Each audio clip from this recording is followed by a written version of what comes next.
Long time no see, ladies and gentlemen, welcome back. And today I have a very special video prepared for you guys today. It's gonna be a long one, but that's all for a good cause. Today we're gonna be learning about Granblue Fantasy lore and everything about it, including the characters, lore, and such. We're basically gonna be having a whole full-blown out discussion as to the new upcoming fighting game as well, Granblue Fantasy Versus. I'm very excited for it, so that's why I'm having one of my very good friends from my local scene. His name is Mark. He goes by Angry Daddy, aka the boy next door. He is a very good friend of mine who has taught me everything to know about Tekken before Tekken even came out. He also is a resident weeb, just like myself, but you know, to another, he's like a different breed of weeb. I don't know, maybe I'm a different breed of weeb and he's a regular weeb. I don't know how it works. Anyways, I've known this guy for years and I will tell you something about him. He is a Granblue weeb, nerd, aficionado, whatever you want to call it. He knows his Granblue, basically. He's the type of dude who will literally start playing Tekken, all of a sudden Korean backdashing while still like playing and rolling for waifus in Granblue. Like he's legit with his joystick and just like phone in the other hand. Nonetheless, today we're going to be going into I'm just going to be learning everything. It's going to be a very laid back discussion. I'm going to be uploading the entire thing here. So I'm going to be asking questions. I'm basically going to be an amateur because I don't know anything about Granblue. I have the game and I've seen the anime and that's about as much as I know about Granblue. He's going to be filling in the rest. So we'll be going over everything about Granblue. It's going to be a fun discussion. It's going to be a fun little hangout session we're going to be having. So hopefully you guys enjoy. Anyways, before we get started, I just want to give a big shout out to Mark for coming over here. This is before the show takes place, so I'll be probably doing an epilogue afterwards. But for the most part, if you want to follow Mark before or afterwards, here is his Twitter right here. I'll be pretty much putting this up in the video when we start discussing. So thank you so much, Mark, for filling me in on all the crazy stuff that is Granblue. Without further ado, let's get right into it. Yo, how's it going? Oh, is that the boy himself? What's up, dude? We're doing good. How you doing? How you doing? I'm doing pretty good. So far, so good around here. So, first and foremost, before we start here, I'm already going. So, we're just gonna get right into this. But all first, right. before we do, who are you? Tell me. I told a little bit about you before I even like invited you, pretty much. Just basically saying, local, FGC, Granblue aficionado, but at least I think so, right? You are a Granblue aficionado. No, you're right. You're right. You're totally right. Okay, good. But for the most part, what games do you play other than Granblue? Tell me. Okay, well, if I had to give a little introduction, I guess I am Mark. Lots of people call me Lana Del Make or whatever the heck you want to call me. So Lana, wait. So tell me I know that you told me the lore behind Lana Del Make before, but I can't remember. Okay, so the lore is basically one of our old FGC guys, Trevor, Street Fighter scene. He is awful at spelling, and he misspelled my name once, just once. Is this Blanca Trevor? Yeah, this is Blanca Trevor. Okay. And after that, and everybody saw it, everyone just started calling me Make.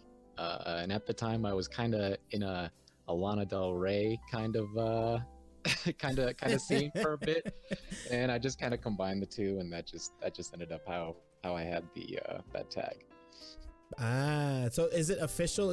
You have so many freaking names. So it's Lana Del Make, there's Angry Dad, there's Weeaboo Mom 420 69, there's like, what else do you have? There's something. Oh yeah, Ohoho Joe Sama, that's another one.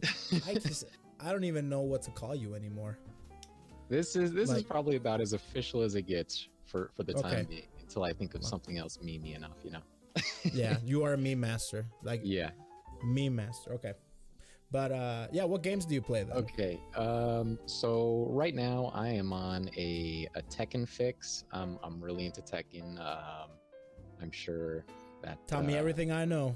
Yeah, back in the day, Tag 2, when I was getting the scene started here, me and good old Co here. You can call me Hermes. You're good. Hermes, good, Co, dude. whatever you want to call him. Whatever. He never calls me Co. It's always Hermes. the only people, this is how I differentiate people. When people walk up to me IRL, they're like, "Ko, is that you?" I'm like, "All right, that's somebody I never met before. Let's shake hands and everything." But there's like Hermes. I'm like, "All right, someone's calling my name. They know me. They have dirt on me or something. So I better turn around and answer them." But yeah. Anyway, yeah. So Tekken is basically my main game. I honestly we used to be big Street Fighter dudes. Yes, when Street Fighter 4 was here, it was actually one of my first actual like fighting games. My very first competitive fighter was Melty Blood. I'm not trash can fighter anymore. I'm not a trash can fighter anymore, so I haven't. Oh, you call him Melty Trash? No, or is that the setting where you play? Because I can see you playing. Yeah, okay, the setting. There we go. Sorry. Poverty, you know? There you go. But yeah, right now I'm on a Tekken fix, and I'm starting to learn how to play Dead or Alive. Yeah, that's right. Same here. And I'll most likely be messing around with some Granblue Versus. So you know. So that's one of the biggest questions that I definitely forgot to talk to you about this last time I saw you. But like, how are you feeling Granblue Fantasy Versus with all the stuff that's been coming out, information? Well, that's the thing. There's not a whole lot of info coming out right now, but seeing that Arxis is, you know, working on it, and just from the very brief trailers, from the very brief trailers, it looks like it's going to be really pretty, and not necessarily like simple, but it looks like it's going to be just like a very straightforward 2D fighter, in much the same way that Street Fighter 2 Turbo is, and you know, like Alpha or something. That's right. You know, when I was saying the gameplay, have you ever played a game called Blade Strangers? I have not, no. Okay, so, or have you heard of it, or you seen anything of it? I've literally seen nothing of it. Nothing? Okay, that's the fighter where Shovel Knight's in there. Oh, so that game. Okay, I know what you're talking about. It's a fighting game that came out on Switch. It's on PC and PS4 now, but it came out on Switch initially, I think. I might be wrong about that. But basically, it's a fighting game that's full of indie characters. Just indie game characters, just a whole ton of them. And that's the game that also has a quote from Cave Story, right? Oh, Quote. Yeah. Quote is one of the characters. Yeah. That's the robot dude, right? Yeah. The one with the red hat. Yeah, that's the one. Yeah, I played that game a while ago, and I had that game was actually kind of lit. That game was sick. Super hype. It also has Binding, like Isaac from Binding of Isaac. Oh, what? So that that character is absolutely like despicable. I hate that character because it literally has he has a super where his mom's boot comes down. Oh Jesus! And it's like disgusting and such. Anyways, I never played that game, but I saw that character and how small he is, and I had Yoda flashbacks from Soul Calibur 4. So, anyways, yeah. So Blade Strangers. The reason I bring that up is because Blade Strangers is a super simple fighting game where it has a one-button specials. Right. But it has this footsie, grounded game where everything, if you hit them up in the air, and if you air-to-air people, they go in a automatic juggle state. Everything is air unblockable. It's a very Street Fighter, very simple fighting game, and I feel like it's gonna be similar to that. But yeah, I definitely agree there. I believe some of the interviews that the director of Cygames, KMR, as people call him, has. They call him what? KMR. It's just his name is Kimura, and okay, just I didn't know that. Okay, to KMR. But anyway, I'm pretty sure he's mentioned that he wants it to be something that is not complex, but still has the complexity that top fighting game players would want in a game. You know, it's not going to be something where it's easy to pick up, easy to master, much in the same way I'm gonna do it that Street Fighter 5 is. There's a little bit of buzzing going on. Oh, buzzing? Hold on 1 second. Buzzing, yeah. But yeah, I think it's going to be something that is definitely going to appeal to a vast majority of people, and it's not going to try to prevent people who put a lot of time into it to have that kind of gap between new player and advanced player closed, much in the same way that Street Fighter 5 is, I think. Yeah, for sure. And that's, I hope it has some interesting stuff, because they tried that with Street Fighter 5, and you know how trash that game is right now. Oh, so, and they're not planning on fixing anything. They want that esports money. But yeah, I think it looks super cool. Like, I wanted to get into Granblue for the longest time because you know how big I am in Fate Go, basically. And yeah, how do you feel about Fate Go, actually? Fate Go is the poor man's MOBAGE. And, but you have to be rich to play it. Okay, listen. The poor man's MOBAGE, not in money. If you have money, oh yeah, you're gonna love that game, that hell and back. But it's the poor man's MOBAGE in that there is not a whole lot of complexity or interesting like mechanics to it outside of you know, the noble phantasms or whatever the heck you guys can. Yeah, noble phantasms. It's so cool. I don't know if I can agree with that one, but I think Fate Go, while super successful and like, you know, dude, I think it's the biggest one out there, isn't it? It absolutely is, and I think that has to do with just like the title itself. Fate is so huge in like Japan, and it's getting bigger everywhere else with like the movies and things like that. And that's cool, but there's no real, like, I don't know. I just feel like it's tough to get into for me personally. I don't know. At this point in time where it's at right now, I agree. It's pretty tough to get into, especially if you want to stay free to play. Yeah. That's one of the hardest games to stay free to play. Oh, I'm like example A of that. Because I was free to play for the longest time, and then like, how much money did you spend, Hermes? You know what? We're not gonna get into that. All right. Maybe I'll show you bank statements when we see each other, but not on video. I can't. Right. I have to set the example. I am the saints when it comes to my channel. Do as he says, not as he does. So stay free to play. All right. Don't give them money. They have plenty of it. Yeah. All right. But I think outside of that, mainly just like it's not.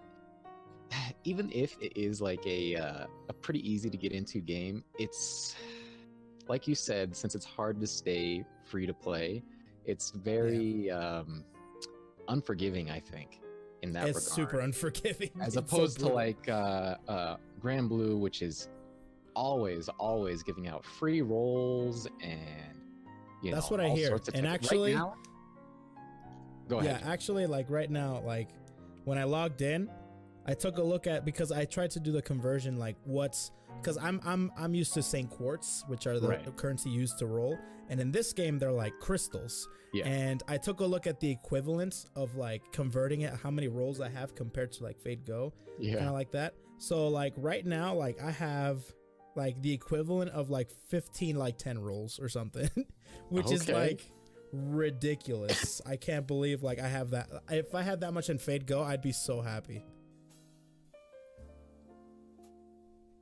You know, it feels like they don't give a lot of stuff out too, which is like, if you're starting a game and you really want to like see what you got in that game, it kind of helps newer players to like give them the benefit of the doubt and, you know, give them some extra quartz or whatever the heck just to pull and experiment, which Fate is really bad at doing, I think. Yeah, sometimes it's like, hey, unexpected maintenance. Here's 1 quartz. 1 whole quartz. And how many quartz do you need to pull? So for a single pull, you need 3. And for 10, you need 30. Oh my god. It's pretty bad. So it's like, hey, sorry for the unexpected maintenance. It took so long. Here's 3 whole quartz. Here's 1 single roll. And I'm like, okay, thanks, man. It's really, it's super unforgiving when it comes to the rolls. But kind of like, moving on a bit, in terms of like Granblue, what made you get into Granblue? Like, is it just the cute girls? Is it the lore? Is it you just wanted to get a time killer on your phone? Are you calling me out for liking cute girls right now, Hermes? Is that what's going on? I'm not judging, but there's a lot of people out there that want to put their whole paycheck on some fictional female characters, and you know, they got their core values straight. That's all I can say. The core values are pretty great in Granblue. I took a look at some of the roster, and man, it's looking real nice. Oh yeah. But for me personally, what got me into Granblue, I'm really into RPG type games. I like turn-based type strategy games and things I like know that. you like your freaking what's it called again? What's that? Disgaea, that's the one. Disgaea 5. Disgaea 5. Oh, yeah. And you put so much time in. A lot of hours into that. But what really got me interested into it was initially the turn-based mechanics and the characters. And I didn't really like look too much into the story until I was already like immersed into the grind. I love me grinding games, you know. So after that, I got really into the story and the characters themselves, which are incredibly fleshed out and detailed. So it's actually pretty good. Oh yeah, the story. For sure. I know that Fate itself has, you know, it's just go through story mode and then occasional like pop-up events. Yeah, that's right. But almost every single week or two, there's either a rerun of an event that hasn't been played for a while, or a brand new event with new stories and things that are all canonical to this universe that we're in. Also, they're all canon. Yes, so it all fleshes out characters that you may have forgotten or characters that we may not even seen, and it really puts a lot of emphasis on the development of those characters individually as well as their relationship to the crew in the game. So I came for the cute girls and the grinding, and I stayed for the world building and the storylines, essentially. Okay. You know, when I first heard about them having a crew, because here's my thing. So I watched the anime. Yeah. And I also, I think that's it. I watched the anime. Oh, and I have the game. So I played through like the first hour or two of the game, which is basically going through the anime pretty much. Yeah. You know, like the whole fact with Lyria and Gran. But anyways, the whole thing of like him having a ship and a crew. So one of my favorite animes, you might not like this. It's One Piece. I love One Piece. I can respect this. I can respect. Oh, can you? Oh, okay. Maybe not the character design so much, but I can respect One Piece. There's some sick AF characters in One Piece. Okay, but toothpicks with like giant titties, I don't know, man. That's a tough one. That's so sick. Okay, we can do a whole other video on One Piece altogether because it's freaking ginormous. But for the most part, the whole fact that you get to have a crew, you're on a ship, makes me like, all right, this is kind of sick. You get to have a crew and everything of reoccurring characters, and that's pretty badass. So I'm kind of liking that aspect of Granblue. But yeah, that seems pretty interesting with all the girls and stuff. But who got you into it? Like, how did you hear about Granblue? Like, it's not even out in America. It's out only in Japan. Yeah, it's technically out in America, out in America, but you can get your hands on it. Yeah, you can get your hands on it. Unfortunately, if you wanted to play it through like phone, you kind of have to go through long. I went through hell and back, man. Yeah, Mobage accounts are not fun to deal with.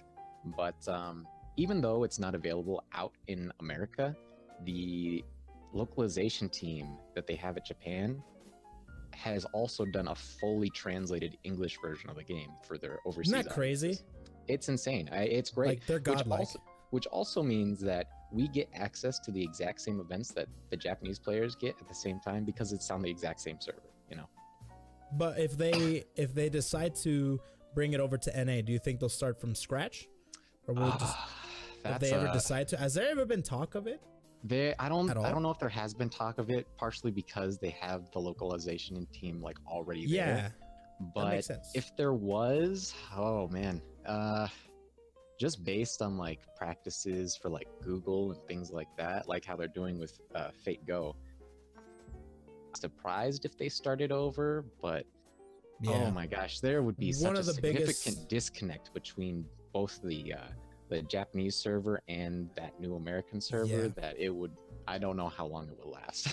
Dude, it will. One of the biggest gripes about Fate Go right now is that there's such a disconnect, and they're so advanced into the not only the story but technologically with the software of the Fate Go in Japan. It's superior to the one in NA because the biggest thing for Fate Go NA versus Fate Go JP is that whenever you are in a battle, you actually get to see your skills and everything, and then you click a button, and then that's when you get to pick your attack cards.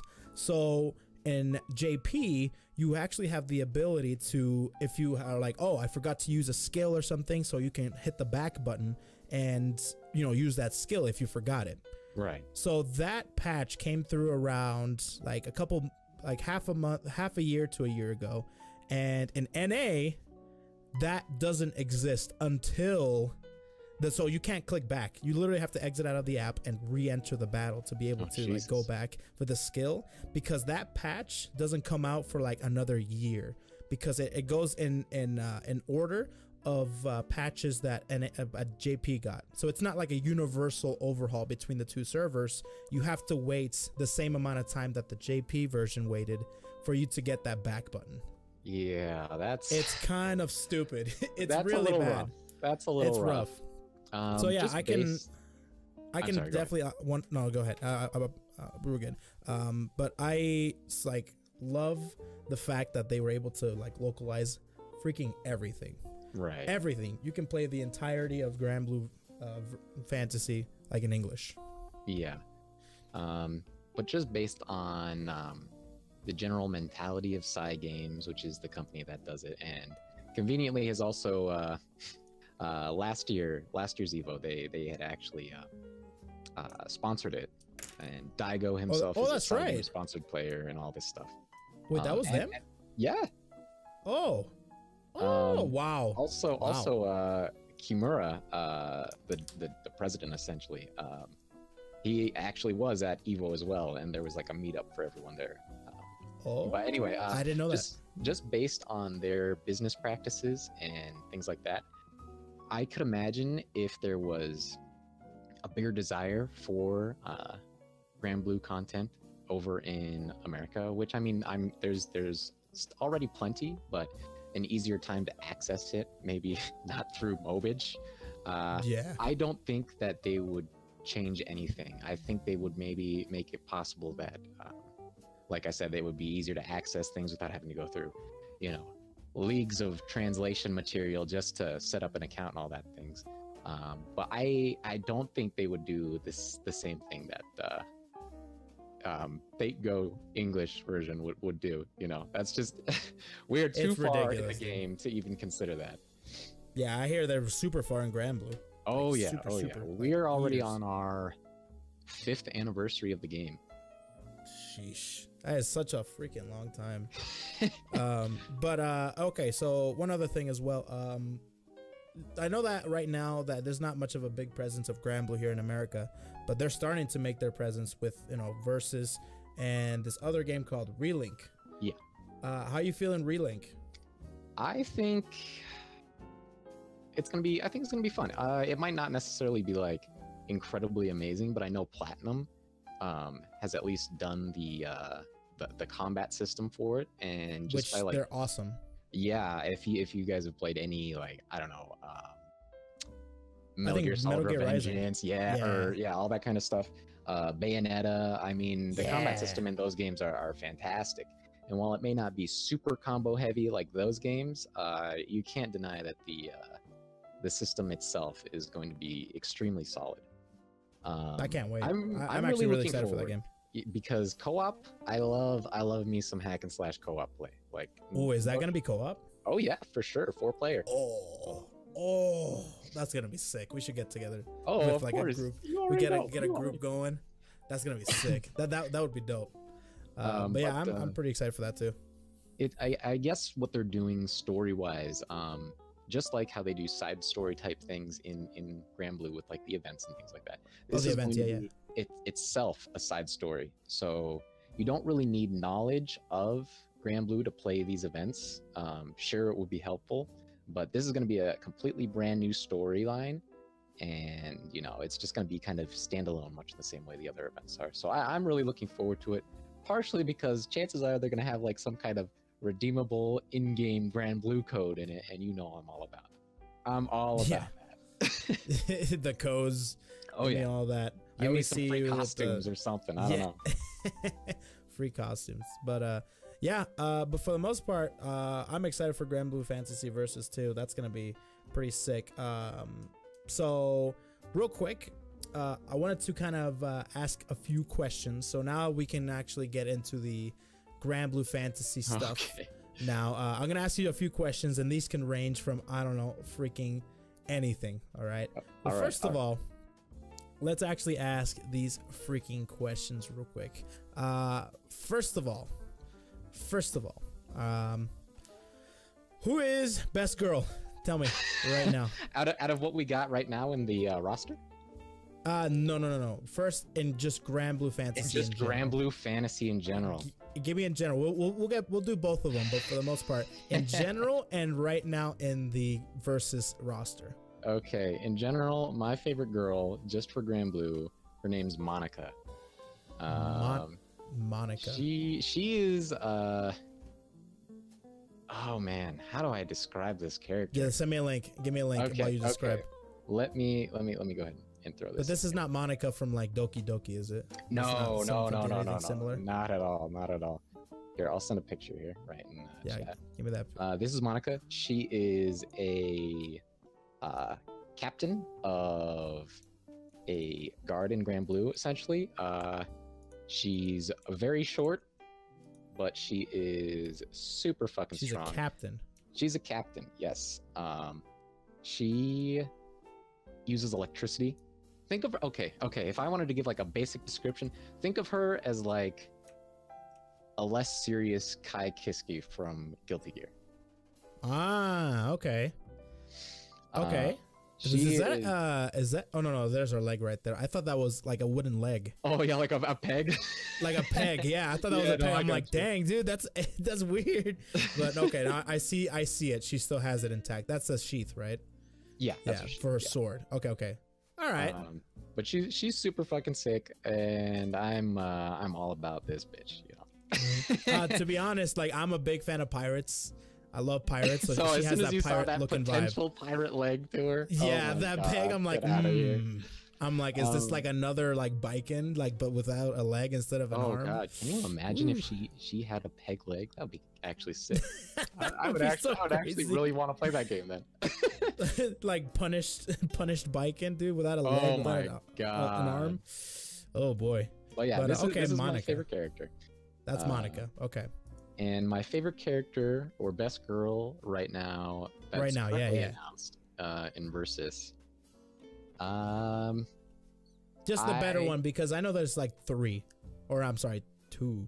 No, there's 3. There's 3. There's 3. That's right. There's 3. Yeah. So there's a choice between Charlotta, Catalina, and Fairy, who I know is your favorite. So far, she looks really cool. I like whip characters, so she's looking real nice. Oh, trust me, I got a lot to say about her. She's got a lot of interesting mechanics behind her. Ooh, okay, I'm excited.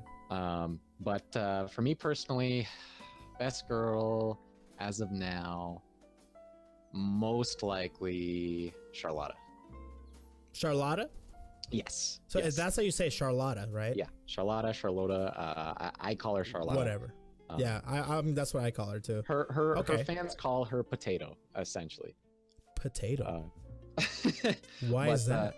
Why is that? Well, in the Granblue world, there's several different races, and the race that Charlotta belongs to are called Harvins, and they're all just kind of like small and cute, and you know, they're just usually called like potatoes. But the main potato out of all of them. Small and cute?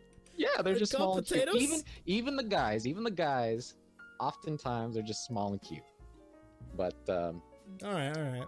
Yeah, she is probably my favorite out of all of them right now. Between or choose anyone in the game to play currently of the current roster, I would most likely pick Catalina. Catalina right now? Okay. Yes. She seems to be like the Mitsuru of the game. She almost certainly is going to be something similar to that. Yeah, she's got all sorts of like things like Coop. She's got a lunge. She's got, I don't know if she's got a projectile or not, but that would make her really good. She might. I kind of doubt it, but she might. And we can go more into that later. But yeah, for sure. Yeah. So far, okay. Main favorite out of all of them right now, just Charlotta. Okay, but Monica is best girl. Oh, best girl, period, hands down. And I will dispute anyone who wants to talk the big boy shit about my girl. All right. Next question. Some of these questions come from my actual Discord, so I might be asking some of their questions. Are there any punch girls, similar to like Mika or like anybody like Makoto from BlazBlue? Punch girls. Currently, there is in the planned character roster so far, just from the speculation, no punch girls, but there are punch girls. There are punch girls in the lore. 100%. And there is one who I may actually think is going to be DLC in the future. Or at least her name is Alicia, and she is very similar to Jam Kuritaberry from Guilty Gear. Yes, Alicia, I love her. I'm going to post a picture of her in chat right here. Yeah, that's one of my favorites. I saw her, so I saw a picture of this girl. Very much love her to be in this game. Yeah, so I saw a picture of her. I had, you know, like the stupid discussions and stuff. And then someone showed me Alicia. I'm like, this character's dope. This character looks badass. Yeah, no, she is super cool, and her story is hilarious. And anyone who has a thing for like super strong, fuck you, get out of my way type girls would love her so much. Ooh, so is she like punch and kick, or is she just punch? She's mainly kick. She's mainly kick. Yes, that's what I want. That's what I want. She does use her fists a lot. Okay, so she's. I want you to think essentially almost 100% similarities between her and Jam, like just kung fu, like wata kind of, you know. Jam from Guilty Gear, right? Yeah, Bruce Lee type kicking girl, you know. Nah, I like that. I like that. So like similar to like possibly Chie maybe. Yeah, I could compare her to Chie for sure. Yeah. All right. Yeah, this is definitely one of my favorite characters as well that I've seen. I don't know too much about her, but in terms of aesthetic, this character actually looks she's probably one of my favorite character aesthetics as well. She has a great character design, and there was actually an event where it was like a big fighting tournament, essentially. Like, kind of think of any Dragon Ball tournament you've ever seen in your life. It was essentially that. And she had a new costume. Let me see if I can find that for you. Midriff. Lots and lots of midriff. let me just tell you that. You know how I love my midriff. Oh, you know it. But she's really a fun character, and I think she would be super interesting to play in Granblue Versus for sure. All right, perfect. So next thing. Oh my God, is that? Whew. Those leather pants, man. What can I say? The leather pants are so nice, man. They got their freaking me like.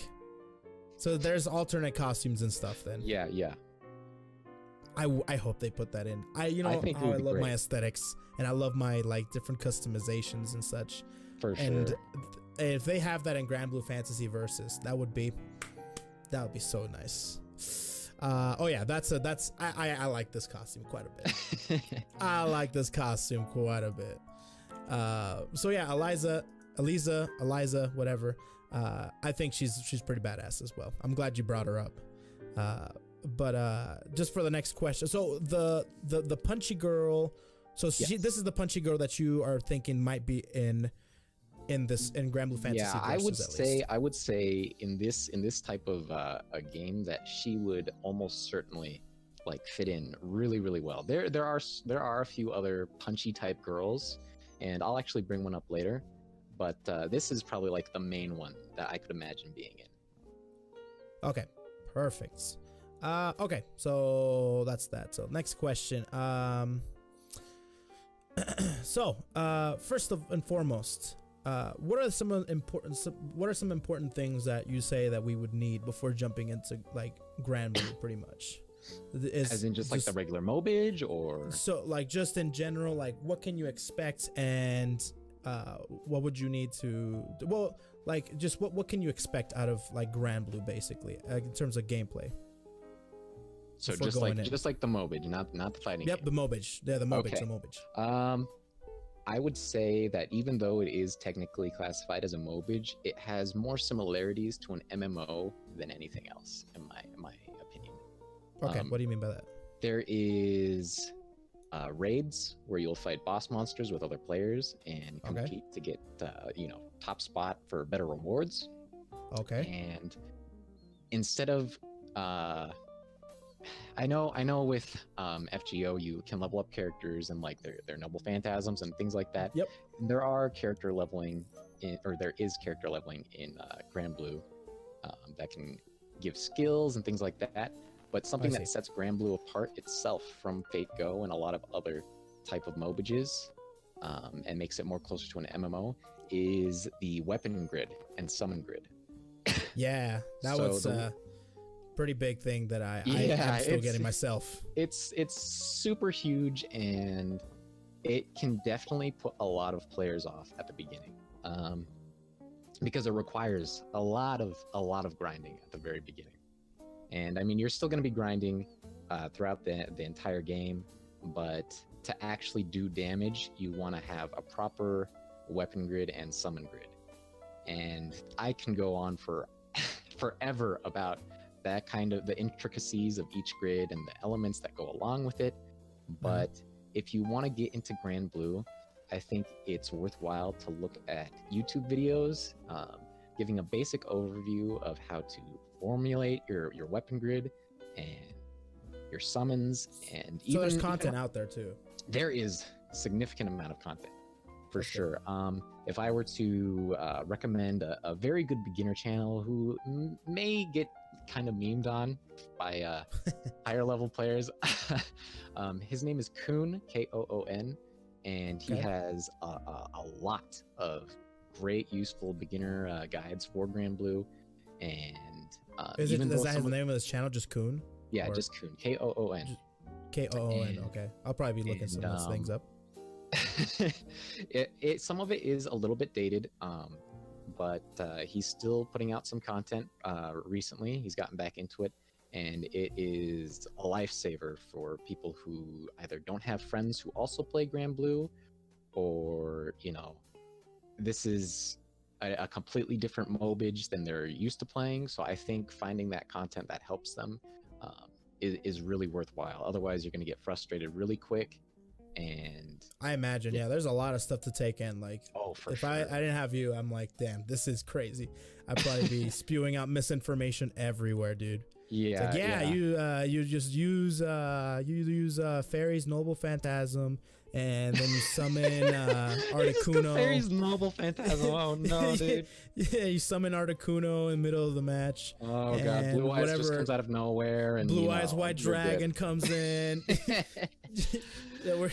But no, I can definitely understand, like, getting into the series can be kind of overwhelming, but content really helps out sometimes. Yeah, for sure. And there's also some great Twitter users who actively help out with translating new content that hasn't quite yet been translated, or translators. Oh, that's good. Yeah, and giving people heads up on what events are coming out and things like that, and best things to do in certain scenarios.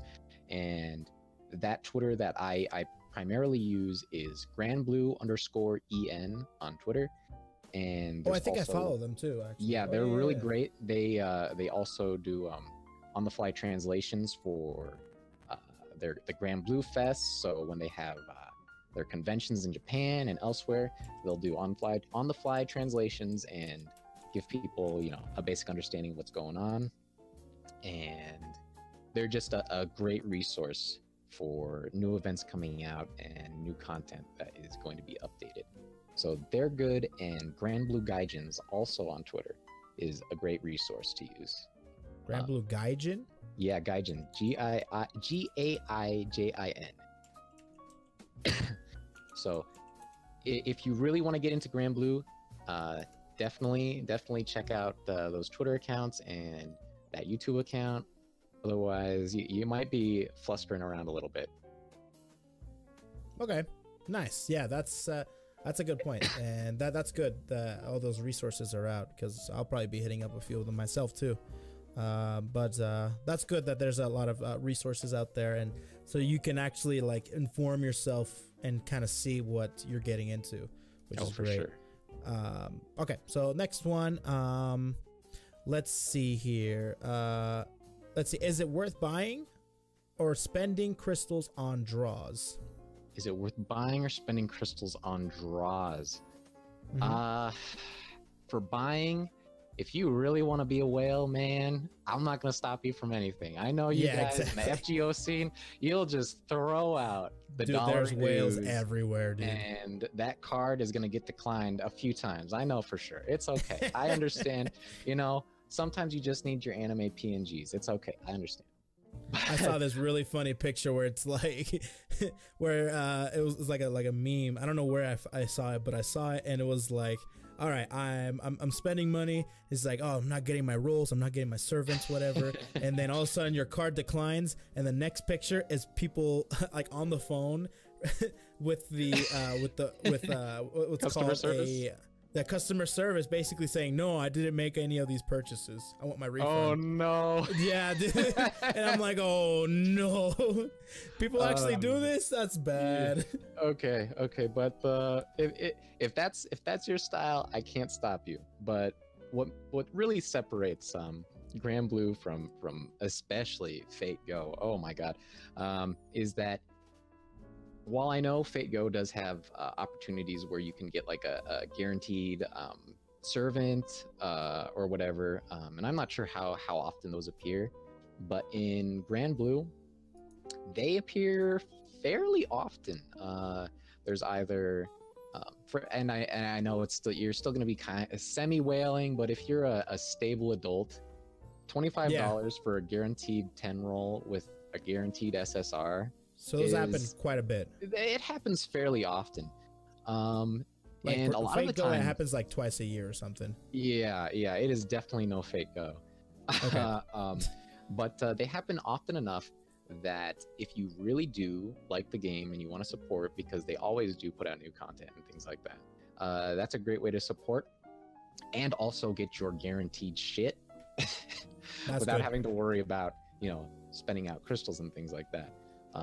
There's like guaranteed banners for SSR characters, SSR summons, things like that. Even there's this thing called surprise tickets, where you can essentially pick out any non-limited SSR character or summon if it's available.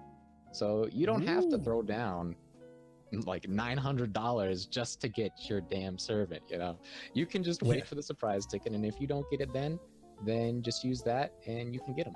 So there's that. But as for crystals are given so often, as along with draw tickets. There's single draw tickets and 10 pull draw tickets that are given not only through surprise tickets. Surprise tickets come with the free 10 roll as well, but through events and anniversaries and things like that, like summer anniversary or whatever, they give those out for free, and they just enable you to pull to your little heart's content. Much in the same way, like currently we're going through our 5th anniversary. Every single day you get a guaranteed chance for at least a 10 draw. At least a 10 draw, and sometimes 100 draws. 100 I saw draws. that, and I was flabbergasted. Are you serious? It happens at, let's see, how many times a year does it happen? It happens New Year's, it happens anniversary, and it generally happens during the summer. Okay. Have you ever gotten a 100 draw? Oh yeah, almost several times. Oh, straight up? Okay. Yeah, it's honestly not that far-fetched to get 100 draws from those things. And if you don't get 100 draw at all, here's the thing: at the very, very end, the very last banner, they give you a 100 draw automatically. They do? They do. They Dang, do. Freaking not only Aniplex. that, but outside of 100 draws, there is a thing called Gachapin draw, which is a little mascot in Japan, Gachapin and Muku, that you pull until... Gacha what? Gachapin. What is that? I'm really not sure. I think it's a child's like TV mascot. I need you to send me a link. I have no idea what you're talking about. Okay, Gachapin? Gachapin and Muku. Let me send a picture of these guys. I'm pretty sure they're like children's characters. Are they like two Pin and Muku? Gachapin and Muku. Two characters? Let me send a picture here. Okay. Because what the... What? Yeah, I'm pretty sure these are children's characters, but they appear during these roulettes. And if you get the gachapin roll, then you can roll until you get an SSR. Okay. And then Muku is the same thing, except there's a higher chance for you to get an SSR for every single who's draw. Muku? Gachapin is the green one, and Muku is the red one. And if that isn't enough for draws, if this is all like sounding too good to be true, let me tell you something else. For 300 draws, if you get to the point where you saved up enough crystals or draw tickets or whatever to get 300 draws in a single like summon banner, you can choose anything from that banner. You can choose yourself? Anything from that banner. Enough crystals or draw tokens to get, or draw tickets to get 300 draws in that banner, you can choose anything from the things listed in the banner to pick out and just draw for free. What the? Isn't that so much nicer than Fate Go? Just a little bit. So much nicer. There's a lot of buzzing now. Oh, hold on, my bad. Oh. Yeah, you're good. You're good. But the fact that you can actually get a whole bunch of like a bunch of freedom with what you pick and such, just like outright blows my mind. And these two blow my mind too. Like, how the hell do you not? I honestly people not have afraid no of this idea. one? I mean, it's actually kind of terrifying when they pop It's up on the terrifying. screen. I don't know why they're in here, but I mean, they mean free SSRs, so I mean, I love them. All right, sure, why not? But yeah, that's essentially the general draw tokens and crystals thing. You can use crystals in game for other things as well, like additional inventory space, and sometimes upgrades will cost crystals, but they are so, you know, you just get so many just from doing events and like new raids that they're plentiful. Exactly. That's good. Okay, well that's actually pretty helpful as to like buying and spending, because I know that Fate Go, it's literally very scarce with Saint Quartz and stuff. Yeah, very scarce. Once you get to a certain point. Yeah, if you have like a limited amount of money you want to spend, but you love mobages, Granblue is definitely going to be your thing. Okay, that's good to know actually. Next thing as well, let's see. Oh, that's actually a pretty good one right here. So, should the game have more fan service or not? Does it have enough? Mobage or the fighting game? Mobage. Oh man. Does it have enough, or does it need more? I think there's certainly enough fan service. I can't imagine if there needed to be more, maybe. And I know there's like a decent amount of this too, but maybe more guy type fan service. We have a lot of hot boys in Granblue, hot boys, along with the hot girls. But so all colors of the rainbow might be better. But there is almost an excessive amount, it seems like, just to like appeal to everybody. We got our like angel bad boys. We got our like big titty horned girls. We got all sorts of things that just appeal to everybody. So I think the fan service itself is pretty reasonable for the most part. Okay, for everybody. Yeah, pretty much. Is there furries? Is there furries? We gotta include the furries, dude. There's a couple characters that are anthropomorphic. There's one that's like a wolf that has guns that are also axes, and a Little Red Riding Hood girl rides on his back. Oh, let me see this thing. Show me. Okay. What the crap, dude? So, okay, so he's actually really sick. And I think if I can remember them off the top of my head, there's a few other ones. Is the character considered the girl or the wolf? Like what's the character name? Wolf and Rennie. Oh, Wolf and Rennie. Okay, okay, yeah. Because there's some characters that are like, okay, for example, in Fate Go, there's a character called Artemis. I'm sorry, no, Orion. And Orion, oh my lord. Look at this thing. So her name is Orion, and it's actually Artemis the goddess. Okay. But the character Orion is actually a little teddy bear that she has with her. Okay. Because Orion and Artemis had a thing together, and when Orion was about to get summoned, Artemis is such a like she's like obsessed with him and is worried about him cheating on her, and so she turned him into a teddy bear and then got summoned in his place. So the actual character you see on the card and everything is like a little teddy bear and like a big boobed like goddess. A big boobed goddess. All right. Yeah. But it's Orion. The actual servant name is Orion. So I thought, maybe it's something similar. But this thing is freaking ridiculous. What? Yeah. So actually kind of terrifying too. There's certainly some characters kind of like this, but the funny part is Wolf himself was actually cursed, kind of like a werewolf in a way. I mean, he carries his same like human intellect and things like that, but he's gentle. The person you got to watch out for is Rennie. She's kind of like, the mastermind behind it all. Damn, this little girl. She's just kind of a bitch. I'm not gonna lie. Okay, good. There you go. But that's what I was waiting for. There's definitely some characters like this, but mainly if you're looking for furry type stuff, not a whole lot. This is good. This is good. This is all I can take actually, so that's all right. This is I hope it's that. No hate to the furry fans. No hate to the furry fans. Of course. All right. So there's that.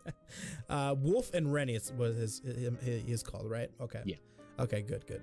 All right, so another thing, and the last thing is just a question here from somebody from the Discord. He said, if I ever wanted to get into Granblue on my Android device, how do I get it? So like pretty much just look up there's YouTube videos everywhere. Yeah, it kind of rolls down to looking up a YouTube video, and it's the same thing for iOS. You can download it on iOS as well, but I think it's easier on Android. It most likely is easier on Android. But if you were to download it on a mobile phone, you have to 100% either use a third-party app to be able to go onto the Japanese, iOS or Android store, or you just have a phone that automatically goes to that. You absolutely don't need to play on phone, and oftentimes I kind of steer people away from doing that just because it's kind of slow and it's not as responsive, I'd say, as the PC client, because you can just play on your browser. Yeah. But what do you play on? I try to play mostly on browser, but there will be times that I use the phone app just because it's a time killer game sometimes. You're away. And it's not awful. They've definitely made improvements. I play it on my phone and it works just fine on my phone. I play on iOS though. Yeah, if you're a really like competitive kind of player and you want to get like top ranks and raids and stuff like that, you definitely want to use your PC browser. But if you're just starting out, phone is completely okay.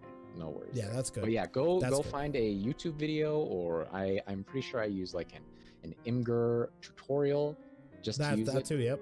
The app that I currently use that I used to download it was an app called QOO. It's a Chinese app. It's QOO app.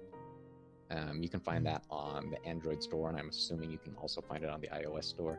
But check out YouTube videos or other tutorials available, and they can steer you in the right direction. iOS store, what I did is I created a Japanese iTunes account, and every time I have to update, I have to log into my dedicated Japanese email through the iTunes store to update, which is not too terrible. Right. But overall, I downloaded the official app of the official Japanese app, and you can still play it on English, which is freaking ridiculous. But yeah, not too bad.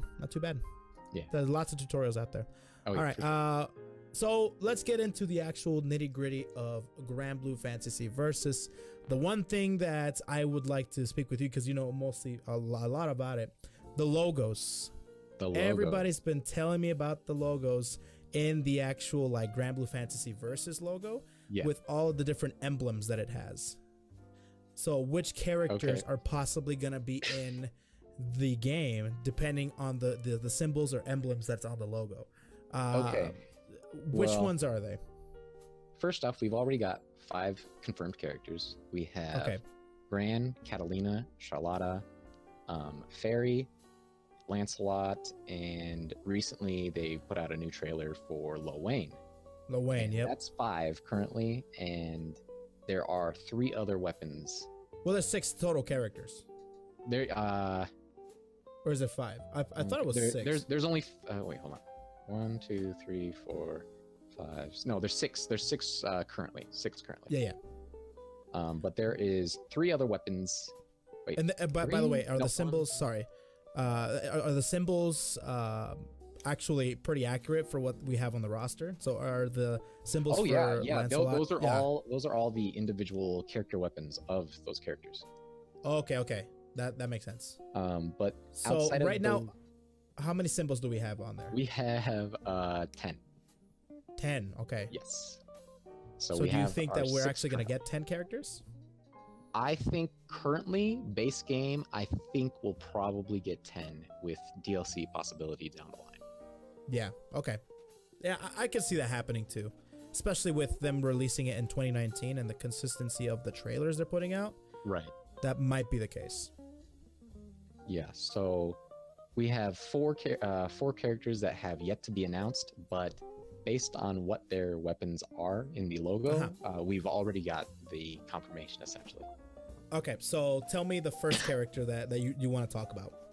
Okay, well, send me a pic. Let's go into it. Let's see here. I think I'm going to start out with a fan favorite. Okay. His name is Percival. Percival. I'll send a picture here. God damn, look at this guy. He's pretty much the hot fire daddy of the game. Pretty much. That's what I could say. Okay. Percival, look at this fire blade he's got. He actually looks pretty badass, I'm not gonna lie. Yeah. So I like the armor. I know, right? It's actually he has 2 brothers who have similar armor, but his is probably like the sickest out of all of them. Like just look at those chains and the shoulder pauldrons and all that. Oh man, it's sick. I love it. Yeah, it actually looks pretty sick.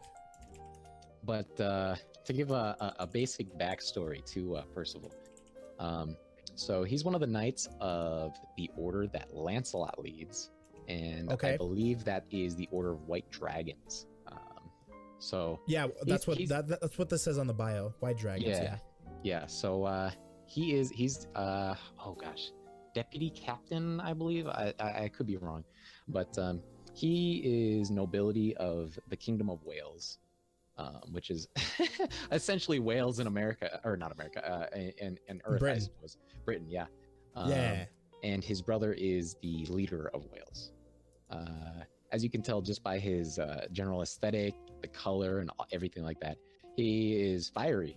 Yeah, he uses fire because that's a thing in the actual game, right? There's elements and such. Yes. Every character has individual elements, and some characters, based on if there's different versions of them, may be different elements. But currently, Percival is just straight fire. Straight up fuego. Straight up fuego. It looks pretty cool, man. I kind of like it. I'm liking the look. But yeah, he's kind of hot-tempered a little bit, but he's a really sick character, and he primarily just wants to help others. So he's kind of got that bad boy vibe to him, but he's like soft, he's nice, you know. He's a good boy. He's a really good boy. He's a really good boy, and he's got a lot of like paid costumes that just make him look like a Backstreet Boy, essentially. But anyway, so I wanted to talk about his fighting style, because for every Granblue character that is an SSR, which is the highest ranked essentially, they have generally 3 skills that they can use, and we're kind of seeing some of those skills used in action or something similar to them just based on like the trailers that we've seen so far. Okay, so it's pretty accurate for what we've seen so far from what we've seen from the trailers to their actual counterparts in the mobage. Yeah, it's pretty spot on for the most part, and I'm sure there's going to be like further things that they're going to be adding or whatever, but in general it's pretty close. But for Percival, his fighting style is, I was thinking,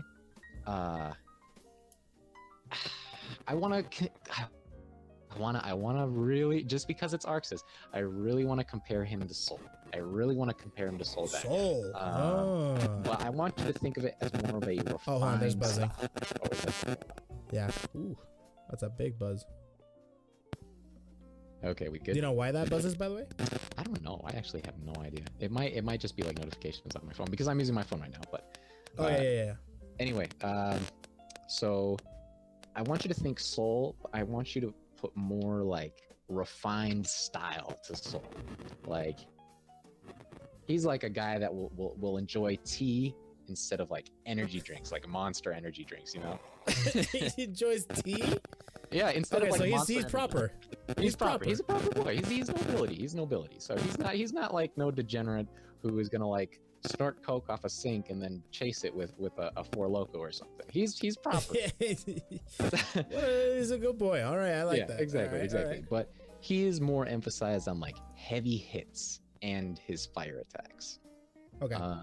He actually, his super in Granblue itself, the Mobage, has a possibility to burn the foe and do damage over time. Ooh. And I think that could be a possibility, not necessarily with his super, but maybe with some of his like specials or hits that he could possibly have that in the game. Okay. He also has something that prevents opponents from gaining charge bar or meter essentially in the game, and I think that could also be a potential transfer status over effects. to the exactly. Yeah. So it could possibly be something that prevents people from using their super meters for EX moves or regular supers or whatever. But yeah, I'm thinking that's pretty much how he'll play in the long run. Heavy, you know, like burning strikes, heavy hitter, not necessarily fast, but with potentials for like some kind of status element that goes along with it, be that burning or the prevention of meter gain. Okay. So there's that. But Percival. Percival, yeah, that's his name, Percival. And we after Percival we have, let's see, who do I want to go What do we got after Percival? We have one of my favorites, who I think doesn't get enough love, Matera. Matera? Yeah, and this is going to be a significantly different archetype than what we've seen currently in any of the videos. Much in the same way like Lowain is kind of nutty and crazy and might be similar to a frame trap character, Matera is going to be straight up zoning. Matera. So what's that weapon of hers? What is that? A spear? It is a bow and arrow. Oh! Yeah. So this is going to be a really interesting character because she is a very unique one in Granblue itself. Okay. So what is she first of all? Like. So she's got a lot of stuff going on. Is she okay. So there is, like I said, with Charlotta being a Harvan race, Matera is something called an E-rune. I might be saying that wrong, but it's essentially kind of think of it as like a dog-eared type people. Lowain is an E-rune as well. Isn't Fairy one of those too? Yes, Fairy is one of those as well. Yeah. Okay. But she is also one of those. So what would you call her? So like Charlotte is a potato. Like what is she? Is she like a Brussels sprout, or is she like a cauliflower? What is she? So what is there a term for her? People usually call E-runes dogs, or like sometimes even people call them cats, but mainly there's a lot of like jokey references in Granblue to calling them like puppies and things like that. Puppies? Oh. Yeah, just kind of like derogatory kind of thing, you know. Puppies and potatoes. All right, yeah. I'm liking this so far. All right, but bow and arrow, she's looking real fine, by the way. I like this design for her. She's definitely an interesting one. If you guys are like familiar with the gal type character in like anime and manga and things like that. What's a gal? Oh gosh, I gotta explain what a gal is. God yeah, what's a gal? Like, okay, just summarize it. For people who don't know what a gal is like kind of you know, a lot of the times they're often tanned and they're just kind of like a gyaru. Yeah, a gyaru. Yeah. Oh, is that the same crap? Yeah, same thing. Oh, well, she's not tan. Okay, she's like a non-tan gyaru. Yeah, essentially. Okay. Okay. But Do they have a specific personality? Well, like, what kind of personality are we talking here? Like, really flirty, like a Ratchet? kind of thoughty, not necessarily Ratchet, but that definitely goes along with it at times. Okay. So there's severe types of Gyarus, and they might be Ratchets. Okay. Exactly. For the most part, thoughts. Okay. And Matera is more of a thought than Ratchet, I'd say. All right. Cool. I like my thoughts. But I like my thoughts. You know that. Oh god. Okay. I mean, I love mine too. I won't lie. But Matera's cool. Matera's cool. Her basic backstory is that she's kind of typically a wandering adventure seeker, and she comes from a village where it's very stuck to tradition, very basic by the books. Like, kind of almost think of it as like, you ever seen Naruto? I know of it. I know that, you know, there's a Sasuke and there's a Naruto. Okay. Well, there's a specific clan in it that's like very traditional by the books, almost like Puritan in a way, you know? Okay. And which one's that? The Hyuga Clan, so like Hinata and Neji. Oh yeah, I know a little bit about them. Yeah. They have the Sharingans on their eyes, right? The Byakugan, yeah. Well, the Byakugan, that's the ones. Yeah. Anyway, whatever, same crap, right? Anyway, so it was more of a traditional village, you know. And she was chosen by her village's ancestral bow, which is what she's got right there. And she was essentially supposed to be like the guardian for that village. Okay. She found that tradition to be kind of stifling, so she just kind of like took off with the bow and just wants to have fun and do whatever she wants and not be so defined by her village and what they think they should be. So that's why she's kind of more of the gal, you know, laid back type. Yeah.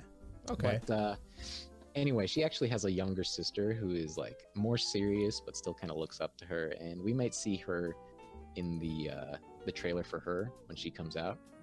Okay. So you think she might be incorporated somehow?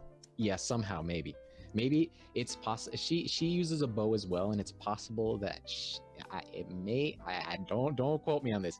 She could be used as some kind of an assist. Okay, there's definitely not the first time we're seeing it. We've seen it plenty of times. Yeah, with Lowain, he has like his two buddies, Elsum and Tomoe, and they kind of come in. So I'm thinking possibility for her. Yeah. Okay, that would be. But just for her fighting style, you know, she's just heavy zoner, really heavy when it comes to it. So she'll possibly be the zoner of the game. Yeah, I would definitely say, unless they decided to add in new characters or what have you, she is 100% going to be the big boy zoner. Okay, so it's not like Yukari from Persona 4, where it's like more rush down and more execution heavy, but a little bit more zoner. Yeah, I would definitely say. Outside of that, her play style may also foster some kind of hyper aggression in a way. Okay. So set some things up and zone until you can go in and start. So a setup similar to like Dizzy, maybe. Yeah, essentially. Okay. So her skills, she's a heavy like attack-based skill user in the game. And she has a variety of different skills that, or shot types, I guess you could say, that can add on status effects. I don't think they would add the status effects in the game, much like I would think they would for Percival, but it's a possibility. But I would definitely think if you have ever played like Monster Hunter or something, like the rapid shot bows and like the arrow bat, I think that's a possibility for her to have. So what's her element, by the way? Her element, she is fire, wind, and light. Oh, so they can have multiple. They can have multiple character elements, yeah. So her Christmas one is light, and then she has a fire and wind. Oh, so there's multiple versions of her that you can have. Yes. So, yes. Yeah. Okay, that makes sense. Okay. But she had an opportunity during her super to gain extra bonus shots afterwards in game, so that could be something that she has, but I also kind of doubt it, much in the same way like I said with her status effects. But this is the big thing for something that could really stand her apart from different zoners. She can fly. Oh. And not just she has the ability to fly, huh? Yeah, not just like regular like floating, but absolute like not touching the ground, just flying kind of flight. Do you think they'll incorporate that into like her stance animation, like her idle, or like either, incorporate into her mechanics, like straight up? It could be one or the other. I would actually really like to see it incorporated in game as like that'd be nice option, much in the same way as like Magneto would have flight. But I'm not sure if they're trying to do like pure zoner or like zoner with interesting aspects to it zoner. You know what I mean? A zoner with flight would be kind of OD. Yeah, I think it would be really fucking sick if they did do that, but I can't say for certain until we see the I would love them to incorporate something like that too. Yeah, and if not flight, then I think she would definitely be more floaty if she's jumping in the air. Oh, that too? Yeah, okay. Yeah. That makes sense too. Similar to like Nana saying Under Night, where she has the mechanic where you hold up and she like kind of floats down. Right. I definitely think that could possibly be one of the aspects of that. That'd be really cool. But all right, so yeah, I like her. Matera. That's Matera. Matera. Oh, 100%. I'm a Matera fan.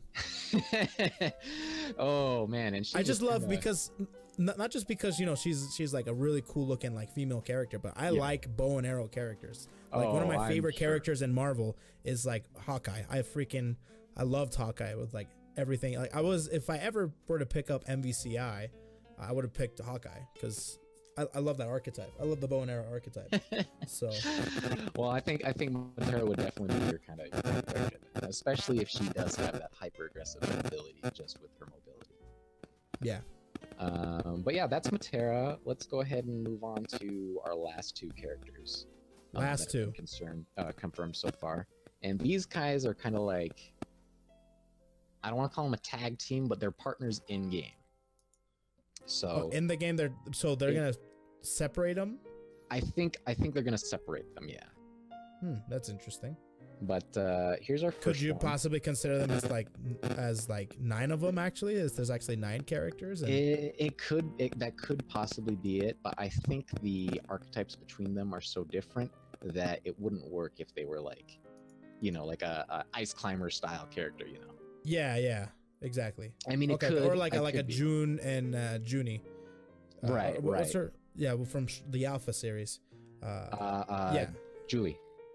That's the one. Yeah. Okay, so who is this one again? This is Zeta. Zeta. Okay. Yeah. All right. So interesting. This one's actually going to be kind of a shorter overview because she's more of a basic type character with the possibility of being something a little more unique as well, but in general, just her basic like overview, super straightforward, kind of slightly more mid-range poker just from her spear. Yeah, her spear. She seems like she's gonna be like more poke heavy. Right. With her spear. Okay. But to give a basic so backstory, is that a spear? So like what? That is a spear. That is a spear. Yeah. That's a spear. That's an odd looking spear. It's like a cross. She's she's actually holding it upside down. Oh, so, she is. Oh, okay. I'm like how would you like? Is that the hand? That's like a giant sword, actually. Yeah. Or like a really weird. The tip like, is at the bottom. Yeah.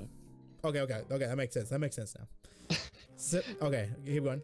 Okay, so Zeta, her basic backstory is she's part of an organization called the Society. And the Society is a group that like hunts and tames primal beasts, or like the monsters of the game. Okay. If you've seen Lil Wayne's trailer, there's a primal beast in it. It's a big, pretty girl.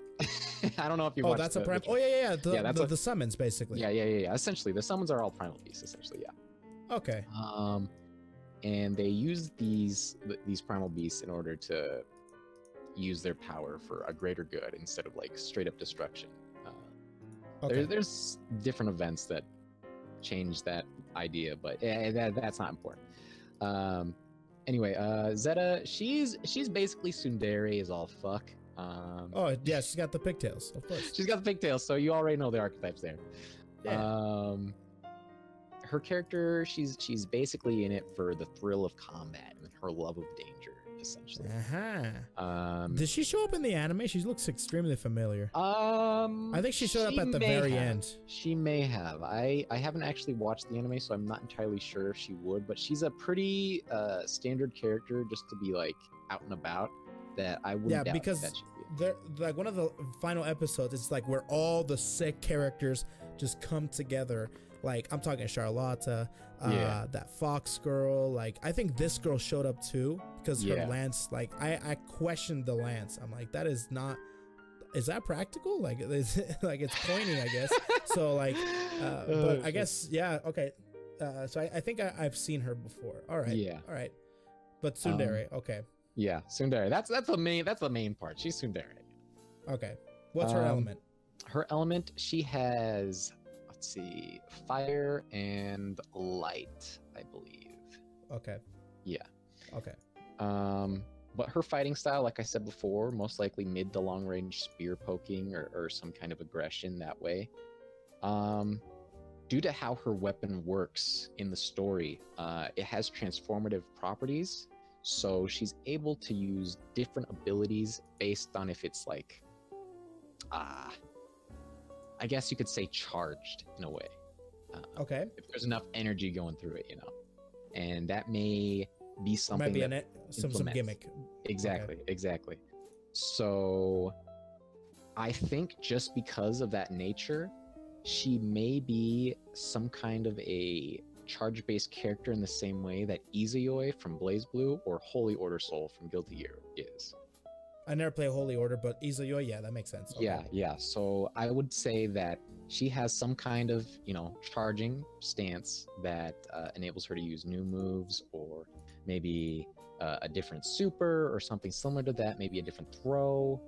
That gives her more options than if she didn't have any charge meter at all. So I think that would be that kind of character archetype just for Zeta. Or maybe like Sin, maybe where you have to like maintain a meter for you to do like powerful attacks. Yeah, that's a possibility too. That's definitely a possibility. That could be it too. Okay. Yeah, that would make sense. She's definitely more of an enigma, I think, than the other characters that we've talked about. She does have like a burning over time, damage over time thing that Percival has, but I don't think that they would also implement that in her just purely by the way her weapon works, Yeah, exactly. Okay. But yeah, that's basically her in a nutshell. I'm really interested to see what they do to her to like really change things up. But yeah, she seems like just the standard like mid to long range poker. Okay. All right. And what is the last character? The last one. This is Zeta's partner. His name is Vasaraga. Vasaraga? Yeah. Take a look at this bad boy. What the crap? Dude, such a character exists? Yeah. This is nightmare. Absolutely fucking massive. Like, this guy is easily like 8.5 to 9 feet tall or some shit like that. So this guy's her partner? This guy is her partner, yes. Holy, this is nightmare. This is like nightmare if you had a scythe. Oh my god, can you even imagine? Jesus Christ. This guy makes Nightmare look like a freaking like a 7-Eleven attendant, dude. Yeah, he's a little pansy bitch, dude. Nightmare. Yeah, exactly. It's like, who are you? It's like, no one. Oh shit. But Vasaraga, yeah, I think he has capability to be something really fun and something that I know a lot of people are going to maybe gravitate towards first.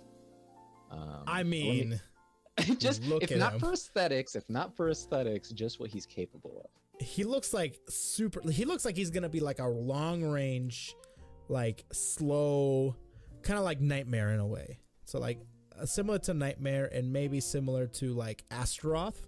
Yeah, it's very possible. It's very possible. The thing is, though, he's also in the game. He's actually very, very fast. Oh shoot!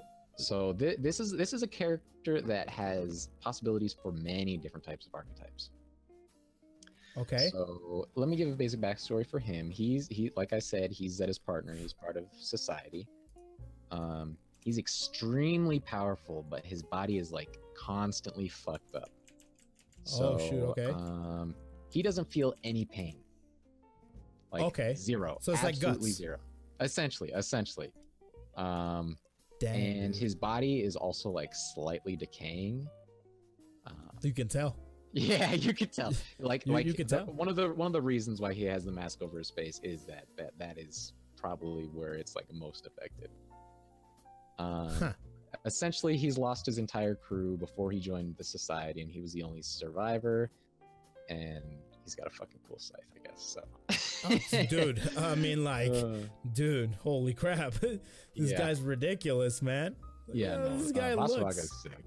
He is super sick. But yeah, he's got the potential to be another really, really like, could be one style, could be another style type character, much in the same way Zeta is. But I think it's up in the air, basically. I think it's less up in the air than it is with Zeta. He'll definitely have at least 2 different archetypes being the possibility. So one of them is like potential just big gorilla type character, you know? Like, yeah, I can see that. Go in, your scythe is long, it hits hard, just all this sorts of things. But so are we talking about on the level of Nightmare or on the level of like Abigail from SF5? I'd say probably Nightmare. I wouldn't necessarily say Abigail. Like with like armor and like big boy damage. In that case, no, I for sure 100% think he will have super armor in some way, shape, or form. Just because of how his he does have a skill in what is it called in Granblue, just called Feel No Pain. That would make sense. That actually aligns a lot with super armor. I think he would 100% have some kind of super armor in his attacks. And if he does, then they would most likely be extremely slow, much in the same way that like Abigail could in Street Fighter V or something like that. But because he's also so fast in that's crazy to me that he's fast. It's actually kind of crazy. I think he might have an archetype that if you've ever played Marvel vs. Capcom 1 or like X-Men superheroes or whatever, he may have a Berserker Barrage type archetype like Sabretooth. Oh, okay. So like Sabretooth, big guy, but you know, he's fast and he's just kind of like everywhere. You know. He doesn't care. yeah. Just go in. I think there's a possibility that he could have some command grabs. Okay, that could be a thing. We don't have necessarily a command grab like or a grappler type of archetype yet, or not that I've seen so far. Yeah, I think if there is, the only one that could possibly be that is Fairy. With her whip, she might have something similar to a. So she has like that archetype, but that will remind me a little bit of like Kon Ra from KI, right, or something like that. But like an actual like big body like like grappler, you have to like be a close Zangief to grapple. Yeah. I think Vasaraga could be that kind of archetype as well. Yeah, like I said, Abigail have super armor and command grabs. Yeah, oh boy. Yeah. Or like King of Dinosaurs, but like faster or something like that. King of Dinosaurs, oh shit. That would be crazy. Oh god. But yeah, outside of those, I do think he's either going to be a super armor character that hits hard but is kind of slow, or he's going to be a faster character that may do a lot of damage but is like pretty unsafe on block, you know? Yeah. Along with whatever kind of grapples that he may or may not have. Yep. Okay. Just based on his own character and how he is in like the game, just through his skills, because he has 2 different. I believe he has 2 different versions. He has this one, which is a dark, and then he has Earth, which is slightly different, and kind of puts in that whole berserker rage archetype that he looks more known for, you know. So yeah, exactly. Yeah, he has those 2 archetypes that I think are very, very, very possible. Yep, I think this character is definitely going to be a popular one. Oh yeah. And when he gets, I can't wait for the trailer. The trailer. It'll be really, really interesting. But yeah, those are essentially the characters that we haven't seen yet. Okay, so now that I see him and I see her, I 100% don't think they're gonna be together. Yeah, I think they're just two separate people. Different. They're 2 very different. Yeah, exactly. But I could see it happening if they actually are. I don't know the lore behind these 2, but I think it would be the best idea to separate them and have like a cool spear, like mid poker, and then like, similar to like what's her face in Soul Calibur, Songmina. Yeah. And then have somebody like Vasaraga, who can be like a completely unique character in terms of like just like being like a super armor, but actually like being fast and a grappler, like a mixture, and then having long range. Like that just sounds like a freaking like terrifying character to me. Oh yeah, for sure, for sure. And I think people would love it. But yeah, all right. Those are the characters that have that we basically found out. Yeah, for the symbols. Okay. So then let's go over like how many characters do you think they might put in as DLC? We already went through like Eliza pretty much, or Eliza. What do you think? What do you think they who could they put in Granblue if they wanted to? Oh, that's the great thing about Granblue, is that there's so many different characters and character archetypes that they could really get creative, and literally anyone they choose could be something like really, really fun. Yeah. So outside of Eliza, I have a few other characters that I think could be considered. Yeah, could be considered at least based off like popularity or something. Based off popularity. I have one in mind, and I hope you actually mention this character. But go ahead. You know what? Let me hear who you have in mind first. Actually, let me. No. You go ahead. Do your characters, and if my character's in that roster, I'll be really happy. You'll know if you say my character or the one character that I really want. Go ahead. All right. So one character, or characters rather, that I think would be really interesting, and kind of to go off the idea of the Zeta Vasaraga archetype, would be Dorothy and Claudia. Dorothy? Oh, what the hell? So these are just commonly referred to as maids. Okay. I'm thinking if they were put in, they would function much in the same way that Kohaku and Hisui in Melty Blood. Okay, I don't know who those are. I only know of Aoko. That's it. But okay. Keep going. Well, they're essentially maids. That same idea.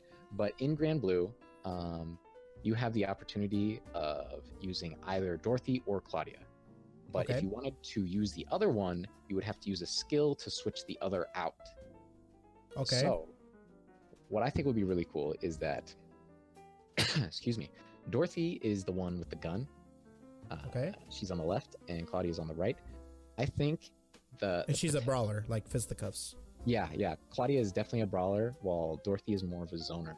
And I think that would be a really interesting archetype to set out, just to have both in one. But you can't use both at the same time, essentially. That would be that would be pretty cool. It's similar. It's like a next level Panda Kuma. Exactly. And there's something similar to that, like in Melty Blood. You can switch out maids, and in Melty Blood they have assists that the other character can do. So I'm thinking it could possibly, if they do DLC, that this could be a really fun idea to kind of get both the best worlds of zoning and close range fighting in at the same time. It was called Claudia and who? Dorothy. Okay, keep going. But yeah, Claudia has a gun / flamethrower, and Dorothy is just kind of like think of her as just like she can like break boulders with her fists, essentially. Like she's okay. Okay. But yeah, I think that would be just super a big cool brawler to put. Okay, that's kind of cool actually. I don't mind that. And there's really not too many. Only like it's a very niche like archetype to have. With the maids. Just like the general like ice climber kind of thing going. Yeah, exactly. Yeah, something similar to that. Plus, like, just that'd be an interesting pick for DLC. That's for sure. And I hope they do a lot of characters, because, like you said, there's a lot of characters. Oh yeah. And honestly, 10 isn't like a whole lot. Like I feel like they could put in so many of just like different strengths and weaknesses for each, and just like new play styles. I think they really have something special coming for them if they decide to go for more DLC. Agreed. All right. Who else? I have one that's more of a personal want and desire than anything that could really potentially be in. Talk to me. Gandagoza. Gandagoza. What a name. This guy is about as brawler fisticuffs as it gets. And as you can tell by his pose, this guy screams Akuma. Oh yeah, dude! Look at this guy. This guy. He's like this guy's like a crazy Hellboy. You're not wrong. You're not wrong. Wow. Yeah, Dangaza he lives for the fight. He is essentially just like Ryu and Akuma pushed into one. Like he's not evil, but he really just wants to fight strong opponents. And one of his. So he's like neutral in a way. Yeah, right? yeah. I would say that he would almost 100% be a Shoto type character. Huh. Okay. You know what this guy is reminding me of right now? I don't know if you ever played or heard of the character in BlazBlue called Azrael. Yeah, I could definitely see that. Azrael, like this guy's screaming like fisticuffs in your face, does a lot of damage. He wants to like just hurt you basically, but in a very unique way. He's definitely one of those fisticuff characters, and I think there's possibility that he could also have command grabs of some kind too, if needed. But he does have kind of janky fireballs in a way. They kind of remind me of Ryo from King of Fighters fireballs, you know? Oh, like those? Like that's super jank, like dude. like the short range, but they're like good for pressure kind of thing. You know what I mean? Okay, yeah, that makes sense. So I can definitely see if he could have that, but otherwise, super brawler heavy. Most likely has Raging Demon as his super or something like that. Just, just cool. Looking at it. He's a super cool character, and I would be really excited if they actually did put him in. He just would fit so well, much in the same way that Alicia would, I think. Yeah. Okay, that makes sense too. Gandagoza. Yeah. That's sick. Okay. Who else? Because there hasn't been too many ranged characters, I think someone with magic would be really interesting. Like a sorcerer. I have this. Magisa. Whoa. So dang, there's such crazy designs and like different archetypes in Granblue. It's like ridiculous. Yeah. Look at this. So this character, first off, she's a sorceress essentially. Like she is just fucking throwing fireballs, all sorts of things like that. But that fucker in the background, think of it as a stand. So like think of Shadow Labrys in a way. Yeah, exactly. I want you to think exactly like Shadow Labrys. This guy, oh god, I wish I could remember his name. But he basically just beats the shit out of you with his fists. God damn. So I think it could be interesting to have, once again, kind of like Dorothy and Claudia, to have that range type magic ability with Magisa, but also having the option of using her, I'm just going to call it a stand for right now, her stand for more like aggressive, like heavy hits, you know? Okay. Interesting that. So can you like, are you thinking maybe something like control the persona separately in separate situations, similar to like a persona? Or will it have like dedicated buttons or dedicated special moves? I think it could go one way or the other. In Granblue, it's hard to say for sure just because it's just kind of like, you know, typical Final Fantasy where we're on one side of the screen and the enemy's on the other. So you can't really get a good idea of how the stand would work proper. Okay. But I think it could definitely go one way or the other, like with personas going out and fighting, or with just like stands in like the JoJo Bizarre Adventure fighting game where they just stand behind you and just throw out their stuff, you know. And then what was her name again?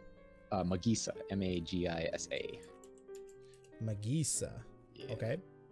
But yeah, I think that would be an interesting character archetype to have. And also, there's kind of a downside to using her stand as well. Because when she's using it in game, she loses health every single turn. Oh shoot.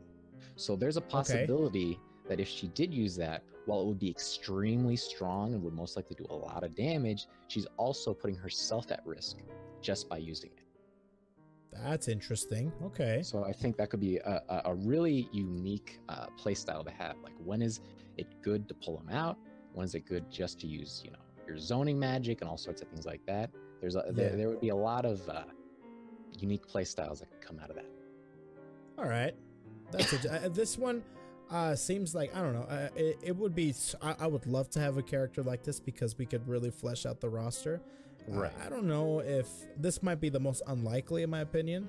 Yeah. Just because if they're trying to like go ahead and like make a simplified fighting game, yeah, adding a puppet character like this one, but I would freaking love to have this character. Yeah. This character is actually kind of sick looking. Along with Claudia and Dorothy, these two are definitely more kind of like a wish list kind of thing of just like, think of all the crazy ass shit that could come through this, you know. No, I would love that too. Yeah, 100%. But for someone with like a little more like possibility and easier to understand, we have this last one here that I'm going to show out. Her name is Tanya. Tanya. Yeah. Okay. So she is an assassin type character. Yeah, I know. She specializes in dagger throwing and things like that. You know, there's like status effects on the daggers. God damn. And I just want you to think of her kind of like a combination of Bang from BlazBlue and Chip from Guilty Gear. Dude, Granblue has some sick designs. Doesn't it? Oh my god, dude. Like, what the crap, man? These are some badass designs. Is that like is that her hair? That's a cape. Oh, that's a cape. Yeah. Okay, that's the short hair, the eye patch, man. Okay, keep going. Anyway, I just want you guys to think mainly about Bang, because he has those status effects knives that he uses, and also the little I don't want to call them boosters, but I guess that's what you would call them anyway. Just think of her as like a high mobility, kind of annoying character to deal with, just from like potential status effects and things like that. Yeah, so similar to like Chip and Bang, basically. Exactly. Just super high mobility. Exactly. Or maybe fragile, maybe. Yeah, I would definitely think that she would be more on the fragile side. But I think just from that, I mean, that's basically all there is to her character. She's just an assassin. That looks cool. Yeah, that looks cool. She's got the eye patch. What's not to love? You like? I mean, yeah, exactly. If you like Baiken, if you like Chip, if you like Bang, there you go. This is the character for you. Yeah. So there's something. Yeah, this character, like a bunch of these characters that are super sick looking. You know that they got a story to tell. Oh yeah. It's like I want to see. Let's see how she lost that eyeball of hers. I'm interested in that. But like that, no, she looks really badass. I'm a big fan of like short hair waifus as well. Yeah, especially ones that are badass looking. Yeah, exactly. So ones that are badass looking, and pretty much this character would be a nice addition to have. That's for damn sure. Yeah. Outside of these characters, I would love Monica. Obviously, yeah, Monica. Why not, dude? She's essentially like I said, Kai Kiski, and she could pressure much in the same way. But outside of these characters, while there are others that could be potentials, these are like the wish list things. I feel like almost certain that Alicia and Gandagoza would almost definitely be in just from their archetypes. But if there were other unique archetypes, much in the same way as Dorothy and Claudia, Magisa and Tanya, I think it would be a really welcoming sight. Just because, I love swords as much as the next guy, but I really want to like have unique play styles that I can mess around with. Exactly. So far, like the most unique ones out of everybody is Lowain. He doesn't have a weapon. He has his friends. Like he uses his squad. Lowain might actually be a big problem at the beginning. That's what I said. I said the exact same thing. I'm like, I'm looking at his gameplay, and I'm like, this is so actually dynamic. Cheap. Yes. Lowain himself is like a hilarious character, and a lot of times his daydreams, like him and his friends, they daydream all the time. It becomes reality almost at some points. So so we had like the little tank Catalina. That was part of his daydreams at one point. It's called Caterpillar. Okay. Just seeing how like varied his moveset is, and then like I don't know if you remember that in the trailer he had that little knife spin where it did like five hits on block. He looks like he could be, a real big problem, both with like plus he has item throws too. The item throws, See, I think those are like status boosts to him because Yeah, exactly. one definitely healed and one may have given him more defense. So Okay, more defense. Yeah. just like Faust kind of play style with like, Yep. oh man, and then uses his buddies friends. as yeah, man. the potential for high-low mix-ups off that is scary just to think about. Dude. Especially in a Straight up. game that's like supposed to be more like super turbo type fundies. Yep. Lowain might be Breaking big, that shell. especially with his pyramid super formation where he gets his buddies to hold him on his shoulders. That's such a super weird. armor. He had super armor with that. Oh yeah. Yep. Along Exactly. with the Primal Beasts, Yggdrasil, when he summoned her, she had super armor as well. There's Do you a think lot that's of unique to him? summoning primals. Yeah. Gran may have that, but I kind of doubt it. Yeah, because Gran's looks like a level 3. yeah. But like, I think that that would could just be a be- beam super, honestly.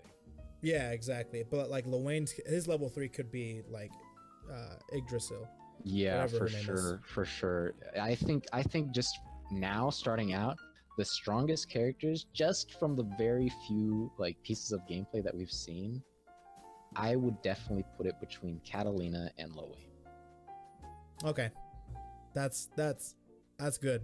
Catalina mainly because just like her mid-range poking that she has with her rapier, with the lunge, it seems The like lunge, really yes. easy, quick hit confirms into just good damage.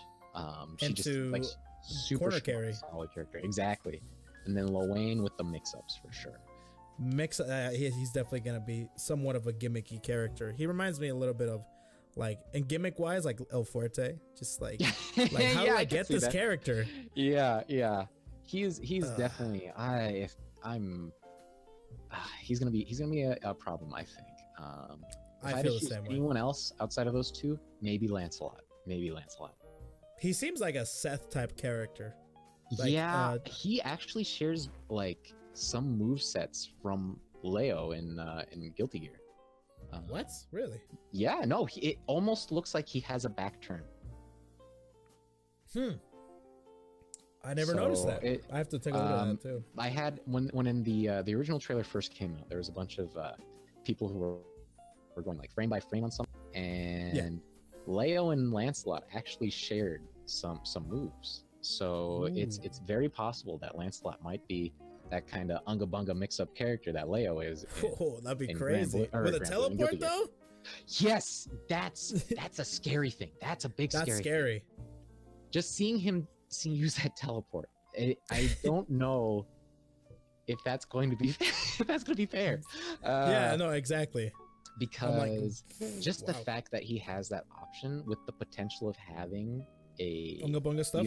an unga bunga, back turn mix up type thing, and that might not be his only teleport. That could have been just like the B teleport, and his A teleport is like forward or something.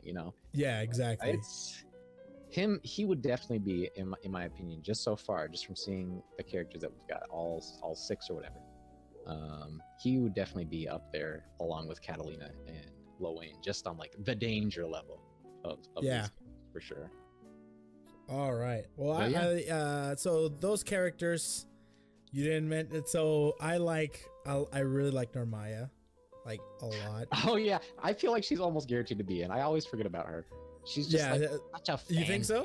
favorite. She's a huge fan favorite from what I hear. Yeah, she's one of the most popular characters in Granblue, if not the most popular. Dang, dude, Narmaya needs to get in somehow. That would be a nice character choice. Yeah, she has also stance switching too, so that would be an interesting thing to see in a fighting game with her. She does. She has stance switching. Yeah. So in Granblue, she has 2 different stances. They're butterfly stances. One is more for, I don't want to say defense, but I guess you would consider that, and then one more for offense. Okay. So she has applications off those. So if they did that, that would be really cool. Okay. No, she's badass. I really want her to get in. The other one would be I always forget her name, but it's the Fox girl. UL. UL. That's her right there. Yeah, she's. I'd also really like her to a get in big as well. Favorite. I think she's nice. I think she'd be super cool, but she's actually kind of a healer. So I'm not sure if they would actually put her in. A healer. I would really like it because UL is actually one of my favorite characters. But if they did put her in, it would be really interesting to see how she works because I'm not quite sure how she would, honestly. Okay. She has 2 swords, or is she more of a... She does have 2 swords, yeah. Okay. But outside of using those 2 swords, she heals, she gives buffs, and she does have a... what was it? She can use fire. Yeah. She's the fire. Yeah. But if they did put her in, it would be cool to see exactly how they used her. Maybe like you said, kind of like Lancelot, more of a Seth type character with the double swords or something like that. That would be sweet. Well, yeah, I'm 100%. Awesome. Narmia is. I will like lose my shit if she's not in it. yeah, exactly. Because I hear her all over the place. And when people were telling me about Granblue, they told me about this Narmia character. I'm like, who the heck is this girl? I looked at her, I'm like, oh, she actually looks pretty badass. Yeah. And then she was in the anime. She was in the anime at some point. The part where everybody came together, all the crazy like characters that you don't see, because for the most part the anime is just focusing on the main crew. Right. Up until like the...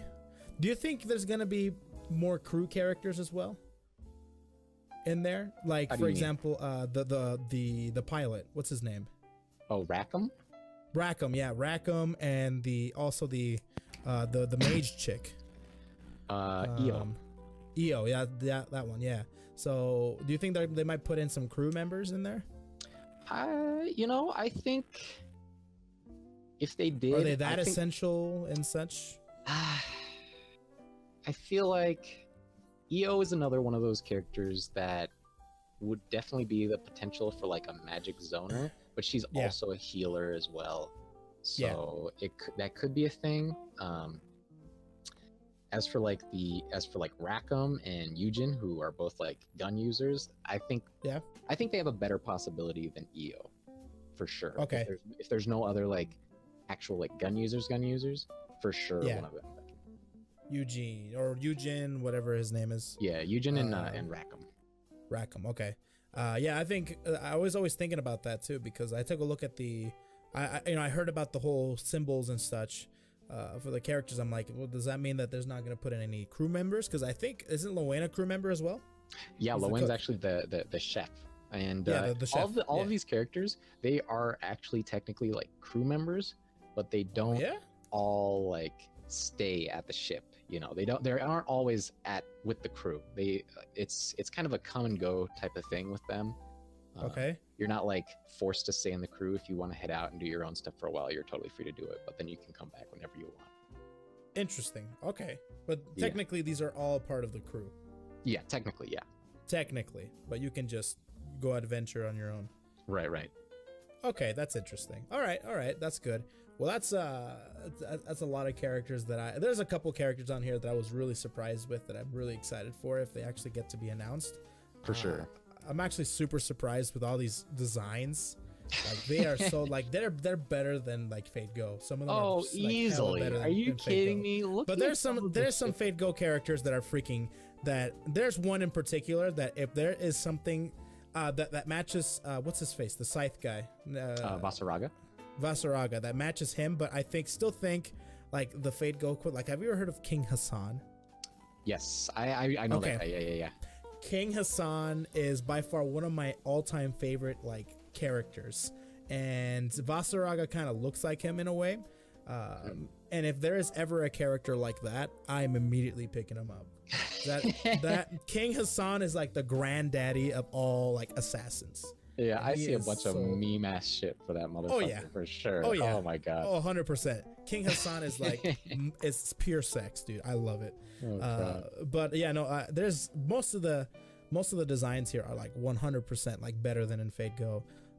And I'm super surprised by it. Okay, so now we kind of got that out of the way with Granblue Fantasy Versus. Let's go over, and this is kind of like the ending point of everything, but it might be the most the one where it requires the most information. Okay. The plot for Granblue Fantasy Versus.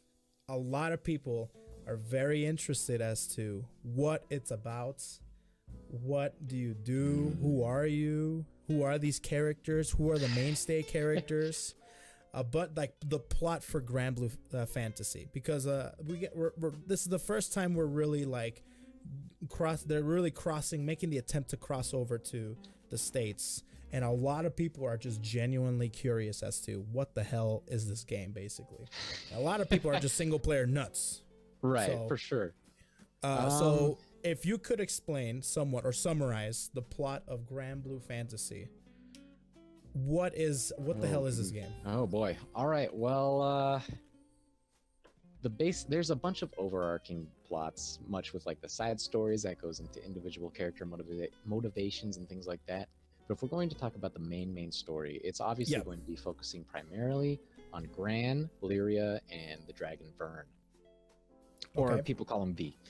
V. And who is Gran? So, Gran is our main protagonist. He's kind of, I don't want to say like a standard like shoo-in kind of shonen protagonist. That's what I thought at first, because that's what he seemed like to me. He definitely does have like a lot of those kind of same motivations and things like that. But there's something really special about Gran, I think, that kind of sets him apart from a bunch of other characters in like, I don't know, Naruto or Full Metal Alchemist, or whatever the hell else we have. So I'll give like the basic summary. Essentially, Gran and V live on this island, and essentially they pretty much live alone. They live in their village. They help people, all that kind of stuff. One day, they're out doing whatever they're doing, and they meet up with Lyria and Catalina. And Catalina worked for the Empire, which is essentially the main bad guy group in this game. The Empire. There's always some sort of Empire. The Star Empire. Wars nonsense. Yeah, exactly.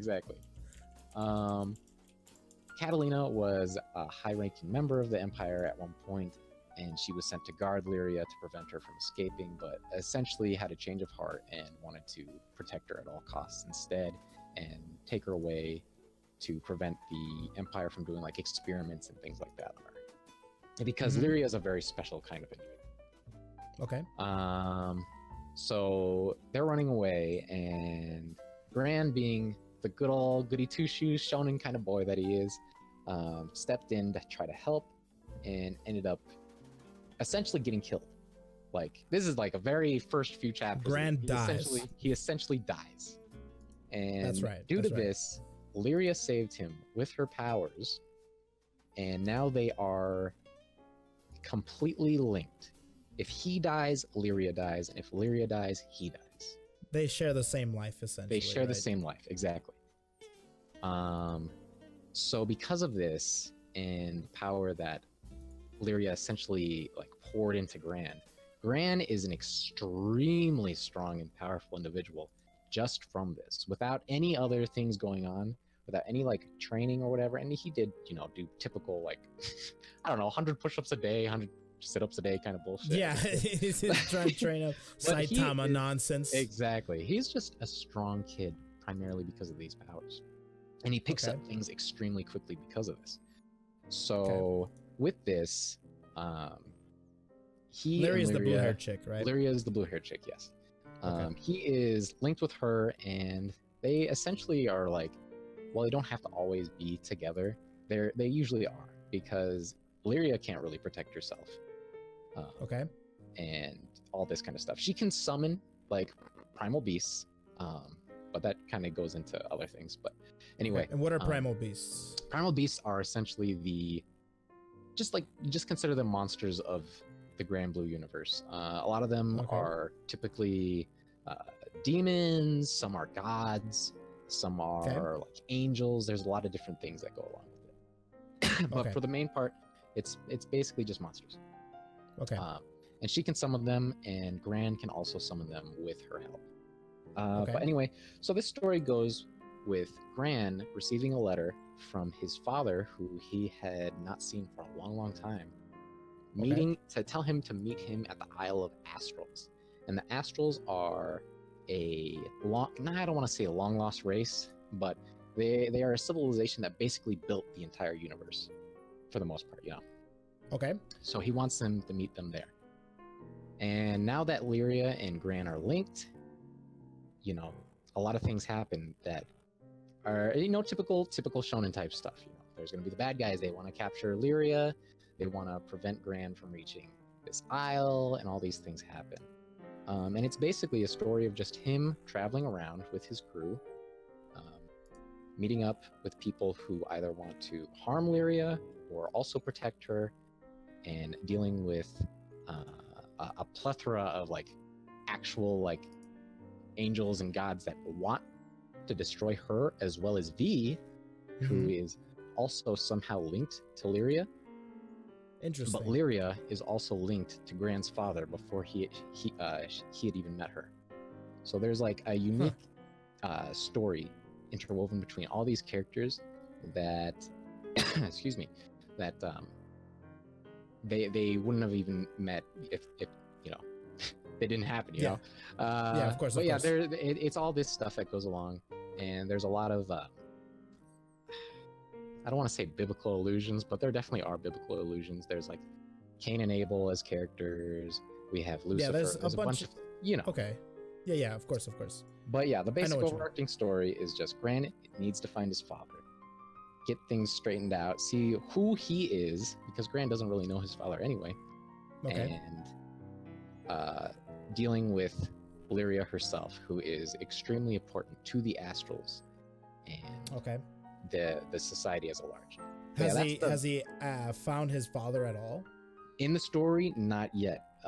So this is like the One Piece story where there's like this magical thing, and he's still looking for that thing, and it takes him more than like 5 years to be able to do it.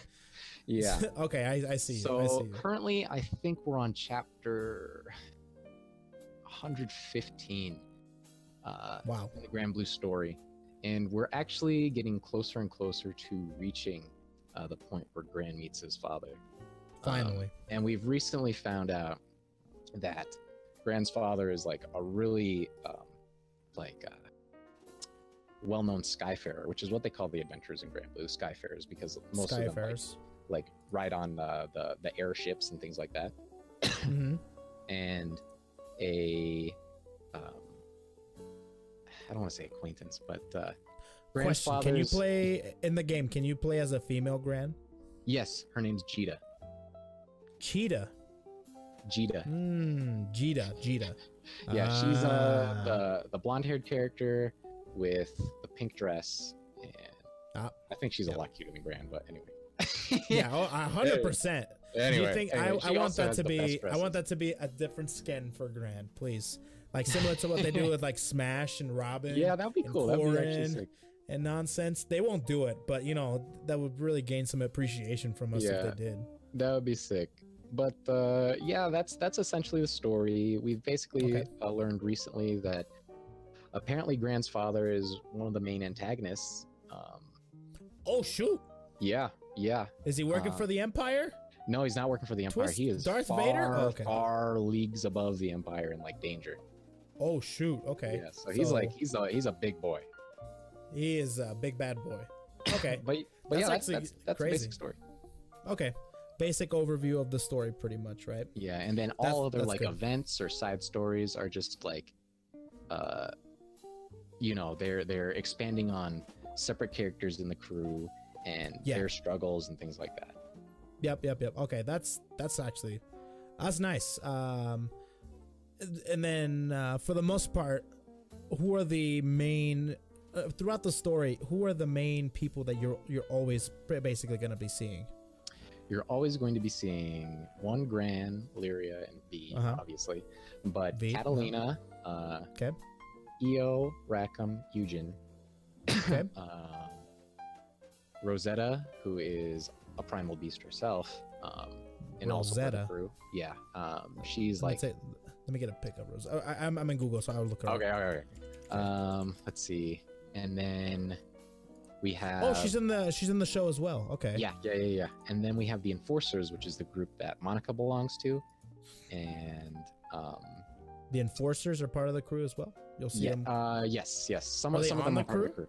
Are they on the ship? The whole organization isn't part of the crew, but Monica and one of the other ones, Alicia, who is actually one of Grant's childhood friends, is also part of the Enforcers. Okay. And then there is look at that. a few other characters that have been like risen in like importance just at the end of the story, just because they're part of like later kingdoms and things like that. And one of them is actually Fairy's great grandnephew. Hold on. Alicia. Girl? Wow. Oh boy. That's actually kind of dope. I'm getting some real S-Death vibes from her. Yeah, you with like her design. the hat and the cloak? Yeah, the cloak and the hats, the pirate look. Yeah, no, she's sick. She's super sick. Okay, she's kind of dope. Monica and Alicia, huh? Yeah. Damn, girl. Okay, continue. Okay, that's a nice design too. Anyway, I like her. And then recently we have the importance of Cain and Abel, and several other like angels and things like that. Since we're getting into like the really this is who's really behind everything kind of thing going. That's an interesting story. More deities and things are coming out, and the importance of Lyria and what she was, like the astrals and things. So yeah. Okay, interesting. So those are the main characters you're going to be seeing throughout the story, essentially, right? Yeah, essentially. Okay, that's actually pretty good to know. Okay, that's actually some really good like information for like Granblue. That's for damn sure. Like there's a lot there that I didn't even think was even a thing. Like I know that when watching the show, and I'm pretty sure the show is not a great representation of the actual overarching story. I think that goes through like the first 10 chapters of the story, honestly. It's not that's it, huh? Yeah, there's a whole lot of other things. But that makes sense. Recently they've revived the license for the Granblue anime, so I believe a second season is coming out. So is that true? Yeah. So I guess if you guys are really interested, you can check that out and see how you like that. That's good. And to kind of like pretty much like kind of close things up, because I think we've been going at it for Jesus, I don't know how long. A good minute. A good minute, seriously.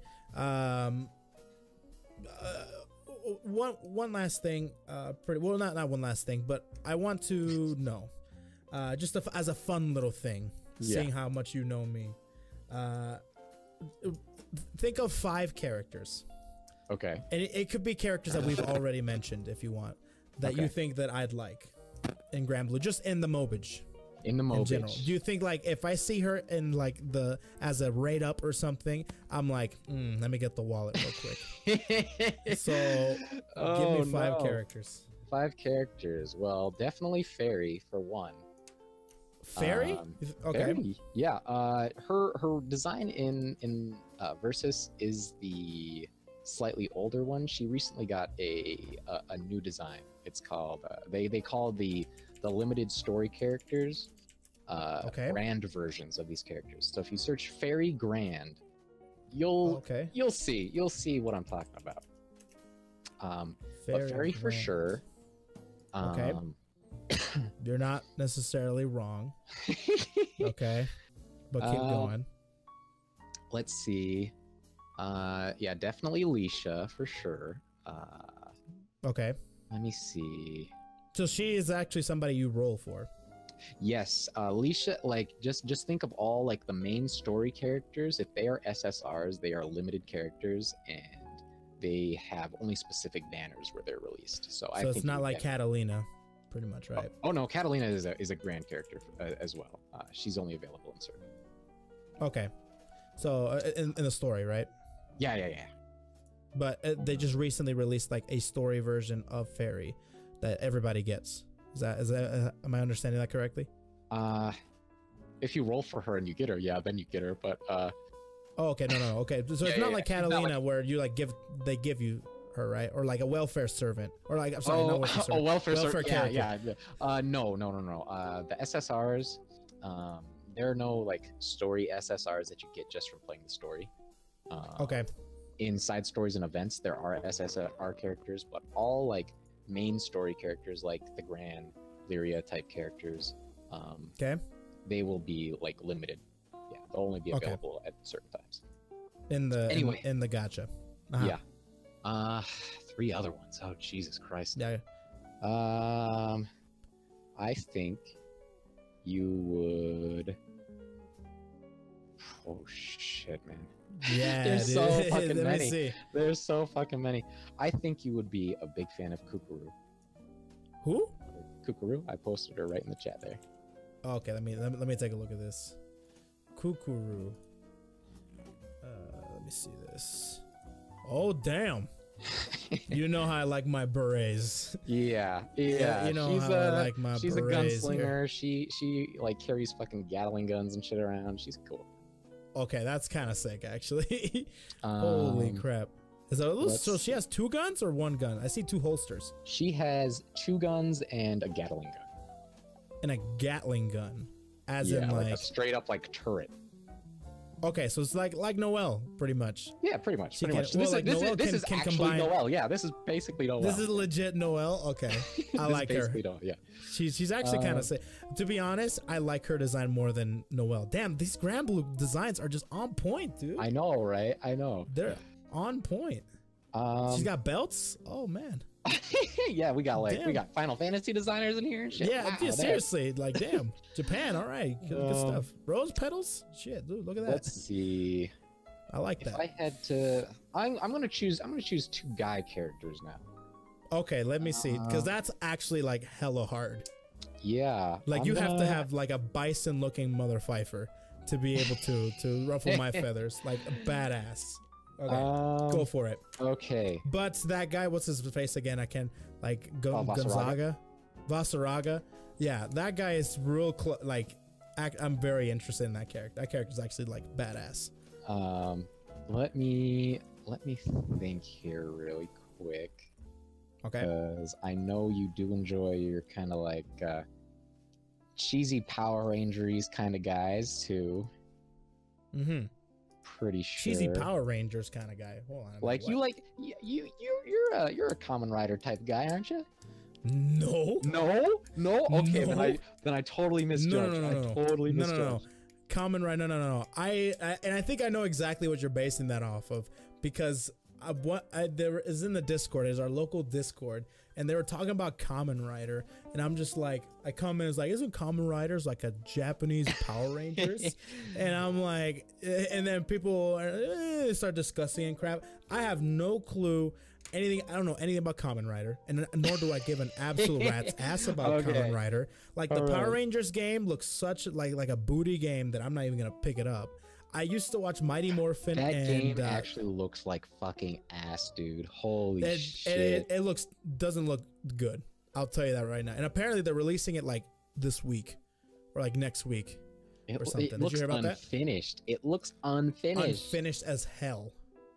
Unfinished as hell. Oh, dude. So it doesn't like it. I have too many other things that I'd rather much play.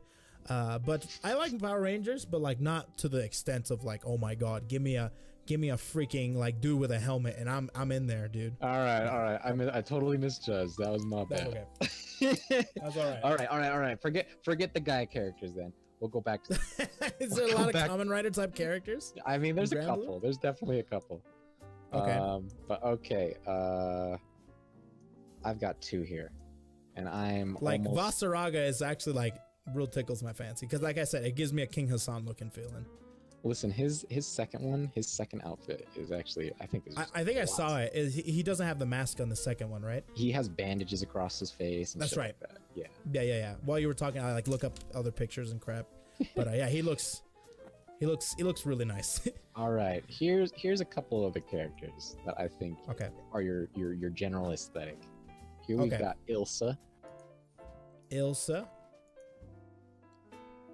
Damn, dude.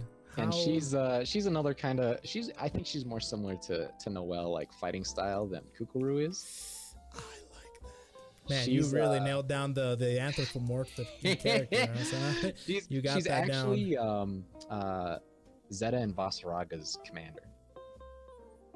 Oh, she looks badass, dude. Yeah. Oh, and even better, if she didn't have the coat on, there's some massive side boobage going on. Oh, I can already kind of see it. Yeah. If you peek hard enough. Okay, what was her name again? Ilsa. Ilsa with an I. Yeah, ILSA. Okay. She actually has a summer version if you want to look that up too. Oh, well, I'll definitely be looking that up. Oh yeah, I'm sure. So and here's Ilsa. She's a commander, right? Yeah, she's the commander of the specific. So is that like a? So she has like this, like the black hair, the ears. Oh my God! Look at this parfait picture. That's adorable. Yeah, I like this character quite a bit actually. So what is she? Is she like a? Is she like a bunny or like a fox? She's the same kind of race that Fairy is. So she's an Irun. So is it all like dogs? Yeah, that's what people call them. Yeah, I think they're technically like doggish. Is it pretty much either a fox or even like what's her name again? Uriel. Like she's also the same race? Yeah, she's the same one. Yeah. Man, so it's all like dogs. Okay, I got you. Yeah. So there's 4 races. There's just humans. Well, actually 5, but there's humans. There's Harvins, which are like the potatoes, like Charlotta.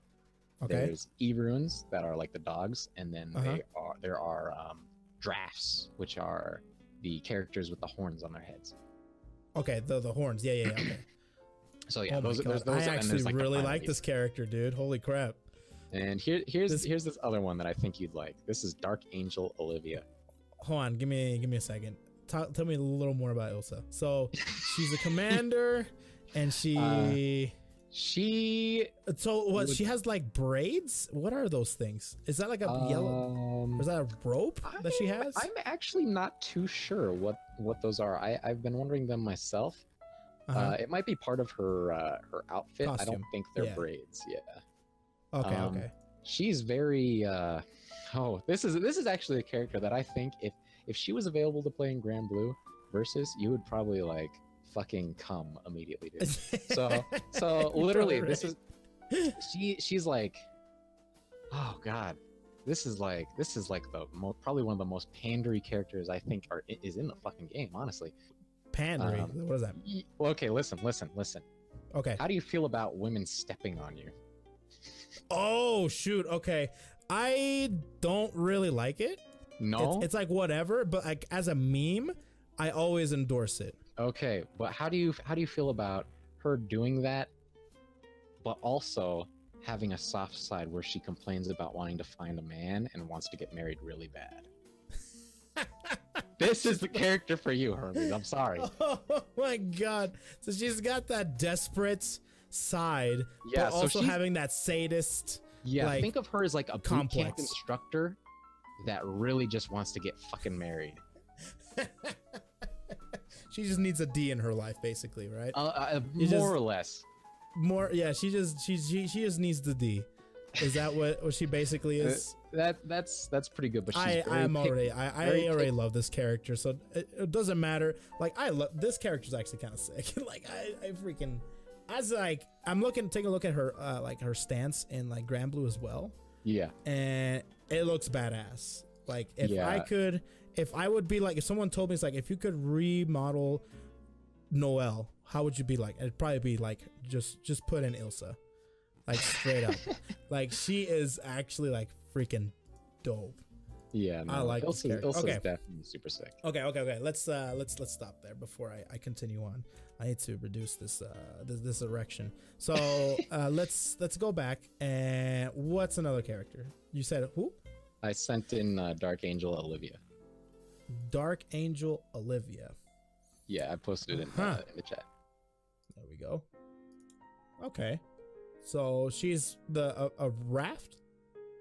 No, she's actually a fallen angel. Okay. She's technically a primal. Okay, primal. Okay. But yeah, she's kind of got like the. So that's why you say that's technically 5 or something, or 6. Yeah. Okay. So she's got this swagger that I think you would like an overconfidence type swagger, you know? And she almost has like the same kind of personality that someone who really into like those oh ho ho ho girls would be into. Minus the oh, ho, ho, ho. Yeah. Oh, there it is right there. I'm trying to see like, okay, where is it? And I'm like, okay, there it is. All right. I do like the Joe Samas. I do like the old Joes. I'm a big fan. She also has a summer outfit too. If you look that up, but she's a cool character. And is she also an SSR? Yes, the regular Dark Angel Olivia is SSR, but her summer one is just an SR. Okay, and what's her name again? Dark Angel Olivia. Dark Angel. Does that mean there's another, like, is that mean that there's another Olivia out there that's not Dark Angel, or is she always that's just her name, Dark Angel Olivia?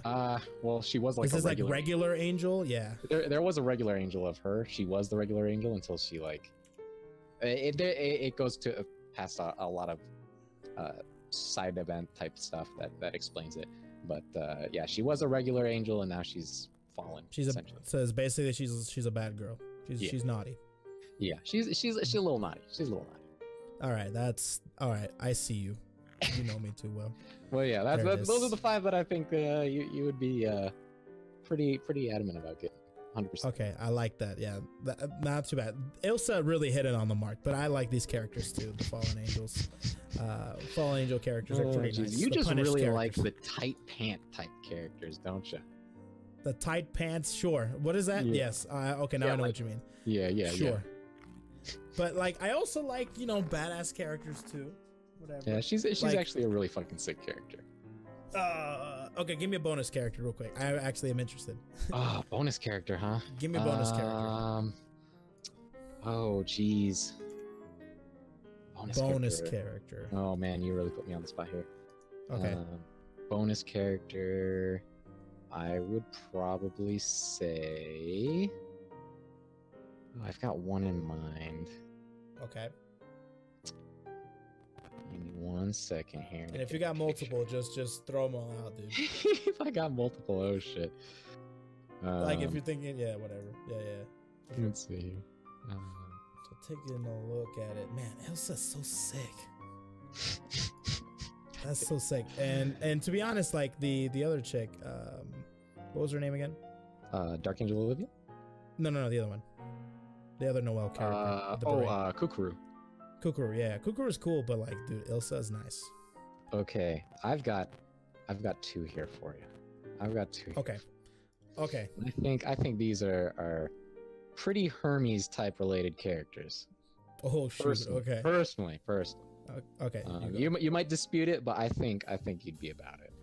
Okay, let's see. Let's see how well I'll dispute these. Okay. Because so far the one that I'd be like, meh, is Dark Angel Olivia, because Kukuru and Ilsa in particular really roused my feathers. Like that one's a good one. Okay. And also that ninja character, actually. The ninja character is kind of nice. Okay, yeah, here's Tanya's the first one. Really nice. This is Sturm. Uh-huh. Let's see. So she reminds you like a Dragon Quest character. Yeah, she kind of is that in a way. Like, if for those of you who play like Fate Go out there, like she reminds you of like Brave Eliza, and they know that I don't like Brave Eliza, but no, I'm not feeling it. No. Okay. No. Here's the finale. Here's the finale. I'm gonna see if I can get this spot on here. Okay, all right. Let's see. Post it. You already did it, but you know what? If you can get another bonus one on the spot. All right, better. Kumbira. Better. This is the Year of the Boar anniversary character. Better. Yeah, so she is also a Gyaru type. Okay. I'll tell you this. I don't know if you know this, but I do love tan waifus. For example, like to the extent where every time I customize a character in Tekken, I will always buy the tan line. Oh, God. Always put the tan customization on there. You're not wrong though. I actually do that too. Yeah, exactly. Right. It's good. It looks good. Shit. But this character, while she does look Gyaru, she's not like she doesn't act it. She in her story, she's dressed up like this because she wants to seem like she has a lot of confidence. She's very shy and insecure about how strong she is. Kumbira. Damn, immediately, huh? Immediately shows up. People Googling this chick. People, I know what they're doing. People, I know what they're doing. When she was announced and like shown for the first time, you bet your ass within like 20 minutes there was about 6 dojins already out. Already? I that know fast? They act fast, huh? Almost sure, yeah. But yeah, okay, I think that one. That's a good one. Okay, that's a good one. It wasn't spot on, but it was definitely pretty close. Very, very close. Oh yeah, I mean, it's tough to go any further when. So what is her weapon? What is like? It's a giant bamboo spear that she's got behind her. The one that she has behind her. Okay. Yeah. Oh, there it is. So okay. she has like That looks like a giant nail, like bang. It kind of is used like that in a way. Okay. She has like bamboo, some kind of ropes attached to it, so she swings it around and will like throw it and bring it back. It's kind of she's cool. Okay, that's actually kind of sick. Yeah, but it has some ropes attached to it. What's cool about the year of the monkey or boar or whatever characters that come out is that they're all based off their movesets are all based off King of Fighters characters. Ah. So Kumbira, really, her entire like aesthetic and her super is all based off Billy Kane from King of Fighters. Oh, that's interesting. Yeah. Billy, and I love staff characters too. Yeah. Billy was the only staff character that I wasn't really feeling back in King of Fighters, which surprised me because that's one of the first characters I tried out because I always try out the staff characters first, but wasn't really feeling it too much. I don't know. He reminded me. I don't know. He seemed a little bitchy to me, but like Kumbira, she's pretty cool actually. Yeah, no, she's sick. All right, there's your bonus characters. That's good. Yeah, you got it. I got you with Ilsa, and I don't think I could have one-upped it. Yeah, no, you could. I don't think you can one up Ilsa. I actually like that character's actually sick. And Tanya's actually pretty dope as well. I think that's a close and definitely out of all the characters that you think are coming over to Granblue, like the most likely, and we'll kind of end off like this in this note here. Sure. Just the last couple of like questions here. Out of all the characters that we discussed and are possibly thinking of coming back or coming into Granblue Fantasy Versus, who are you most likely to main after like the DLC speculations and also the confirmed characters? Who are you gonna main? Well, outside of if I were just to go off DLC and confirmed, so DLC, I would almost positively go for Alicia. Alicia, 100%. I'm a jam player in Guilty Gear. You are. Yeah, you love jam. And she's I thought you like jam because she's like. Is it because she's Chinese or is it because she has that stupid little stupid little like accent? It's the whole aesthetic. It's the whole aesthetic. The whole package. I love me. Outside, it just because of the characters that I come with that like annoying like cutesy bullshit that goes along with it. I mainly focus on like how mix-uppy I can get with these characters, and almost always those characters are the kinds that go super mix-uppy. So Alicia would definitely be my pick if she was DLC. Okay.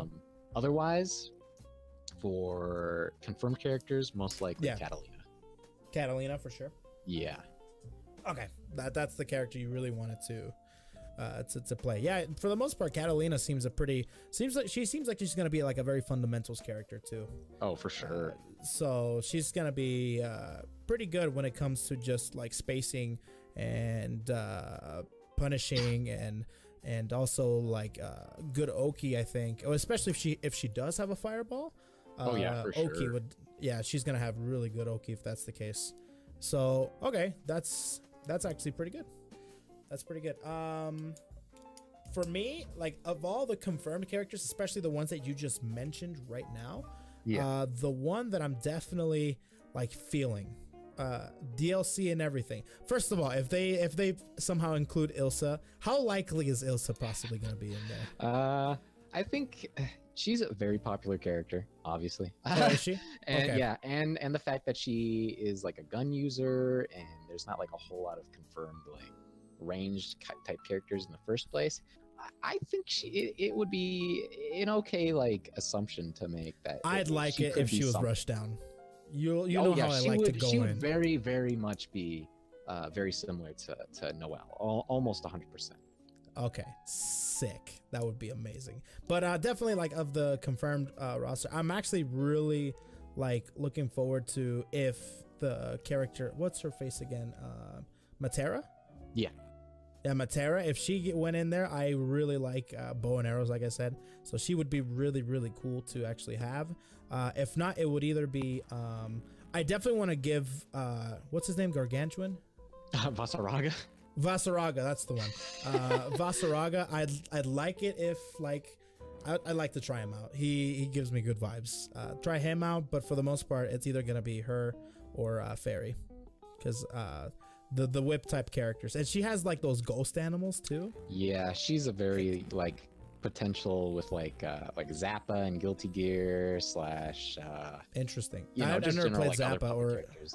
Well, he uses a bunch of different types of ghosts, and it seems like that she would be fairly similar in that regard. Okay, that sounds awesome. But yeah, that's definitely the characters that I'm thinking of definitely playing. We'll see how Matera kind of fans out, but she's confirmed, so I'm definitely very interested to see what her trailer will be like. And also Vasaraga. Vasaraga is gonna be dope. But for the most, the confirmed characters right now, Fairy seems pretty likely that I'm gonna pick her up. Oh yeah, for sure. But you know the flame fire dude.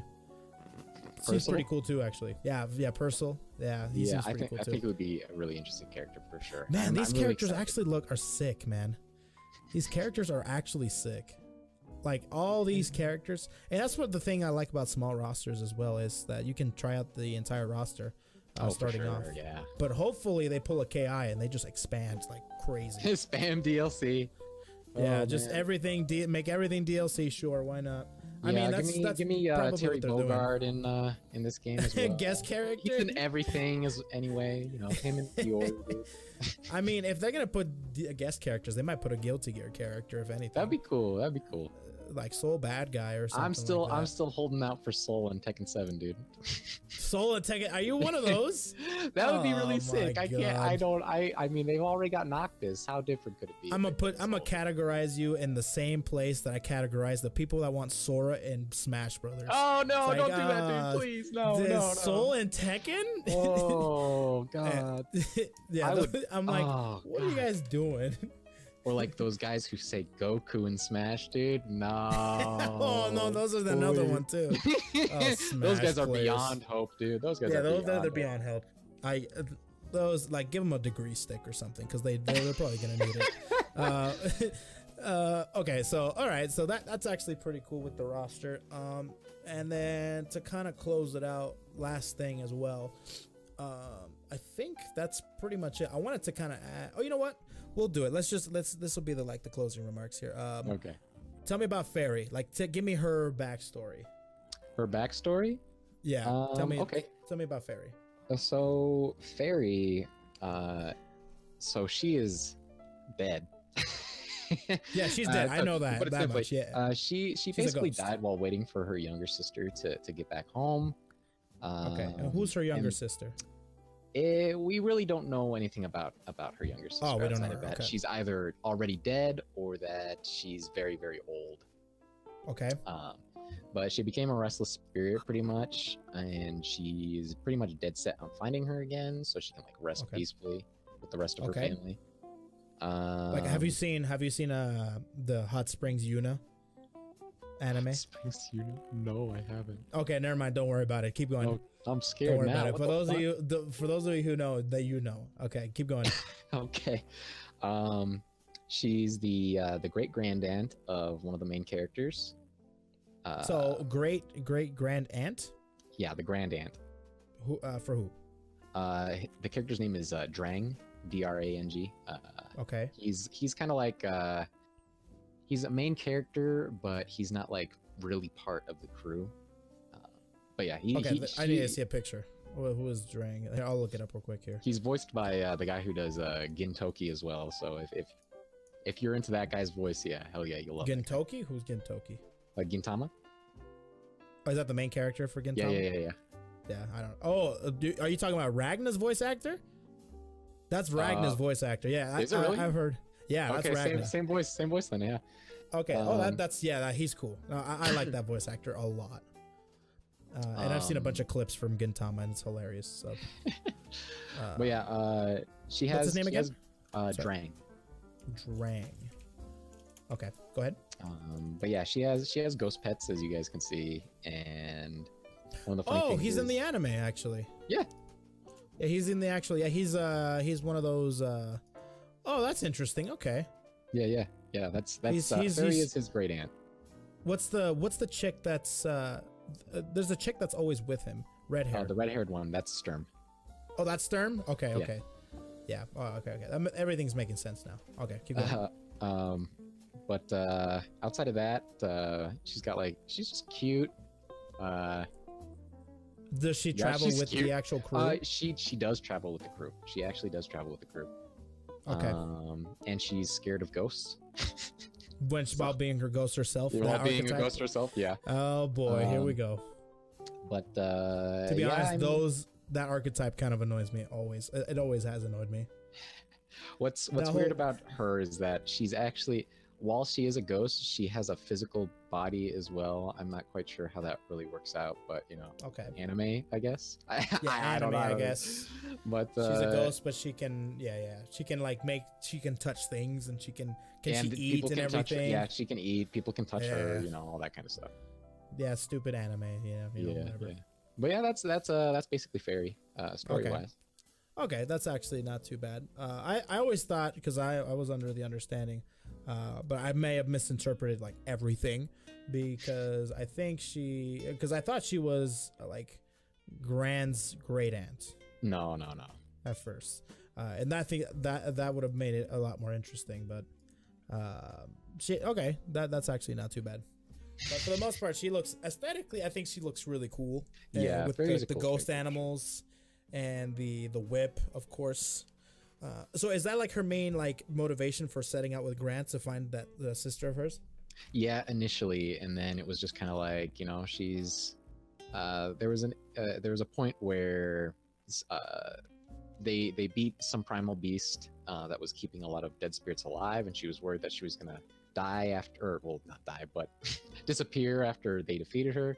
But it ended up that she's still there, so now she's just kind of like following with the crew and, you know, doing what she's doing.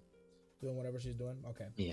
That's good. Okay, that gives a little bit of backstory. Well, a couple things we've completed like the objective of this discussion here. We definitely have definitely found me a brand new waifu that may have taken Narmaya.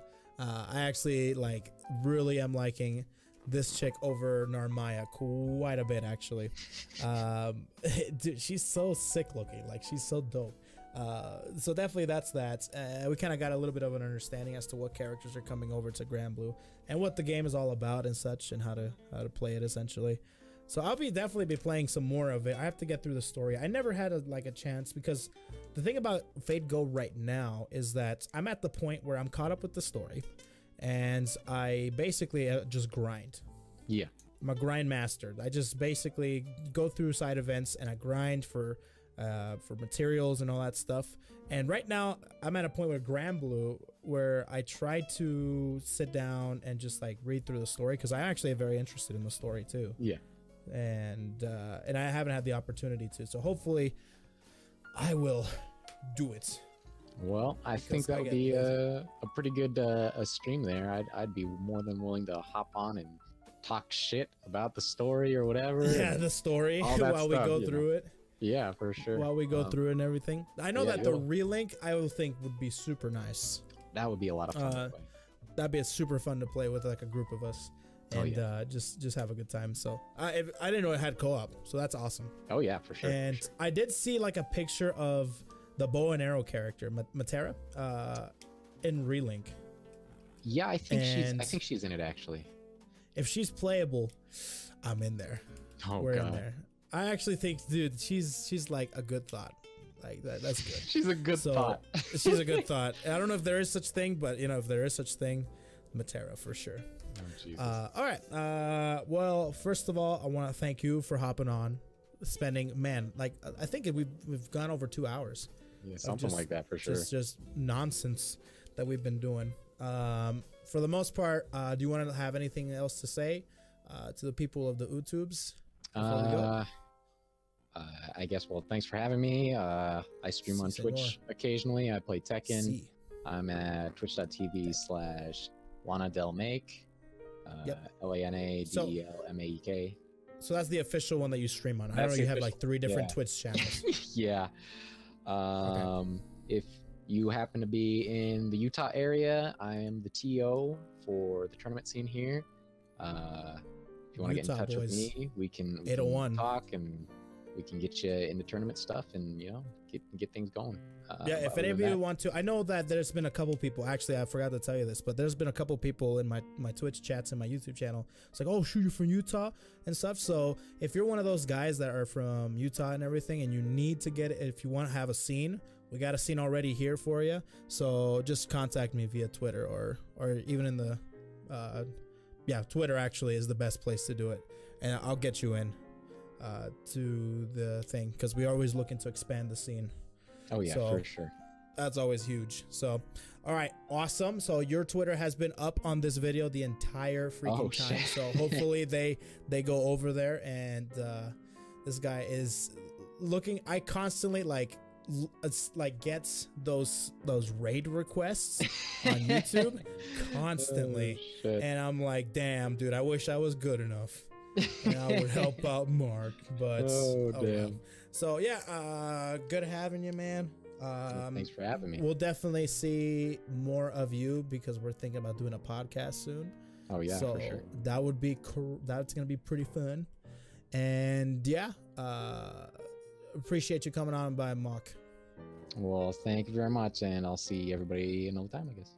And that's pretty much the end of our video, ladies and gentlemen. I want to thank everybody who went through the entire 2.5-hour discussion / lecture that Mark provided. And I want to really appreciate you guys that stuck through it, because man, it was a long video, but nonetheless, it was very chill, very fun as well. I want to thank Mark as well for coming out. Like I said, I'll post everything in the description down below, and I'll also leave the actual social media for him on the screen. You're seeing it right now. But for the most part, if you guys are excited as we both, myself and Mark, for Granblue Fantasy Versus, make sure to show the game some support, of course. And of course, same thing with the Granblue Mobile. If you ever want to play the game, you can always look up the many different ways to play the game via browser, via phone, and such. So yeah, if you guys want to see more content of Granblue, let me know. And also be sure to subscribe to the channel to be able to see more Granblue, content, especially with Versus. And I'm thinking about Relink as well, but Versus for sure you'll be seeing it on this channel. Anyways, thank you all for coming by. Thank you all for sticking through the entire video, and I'll see you guys in the next one, guys.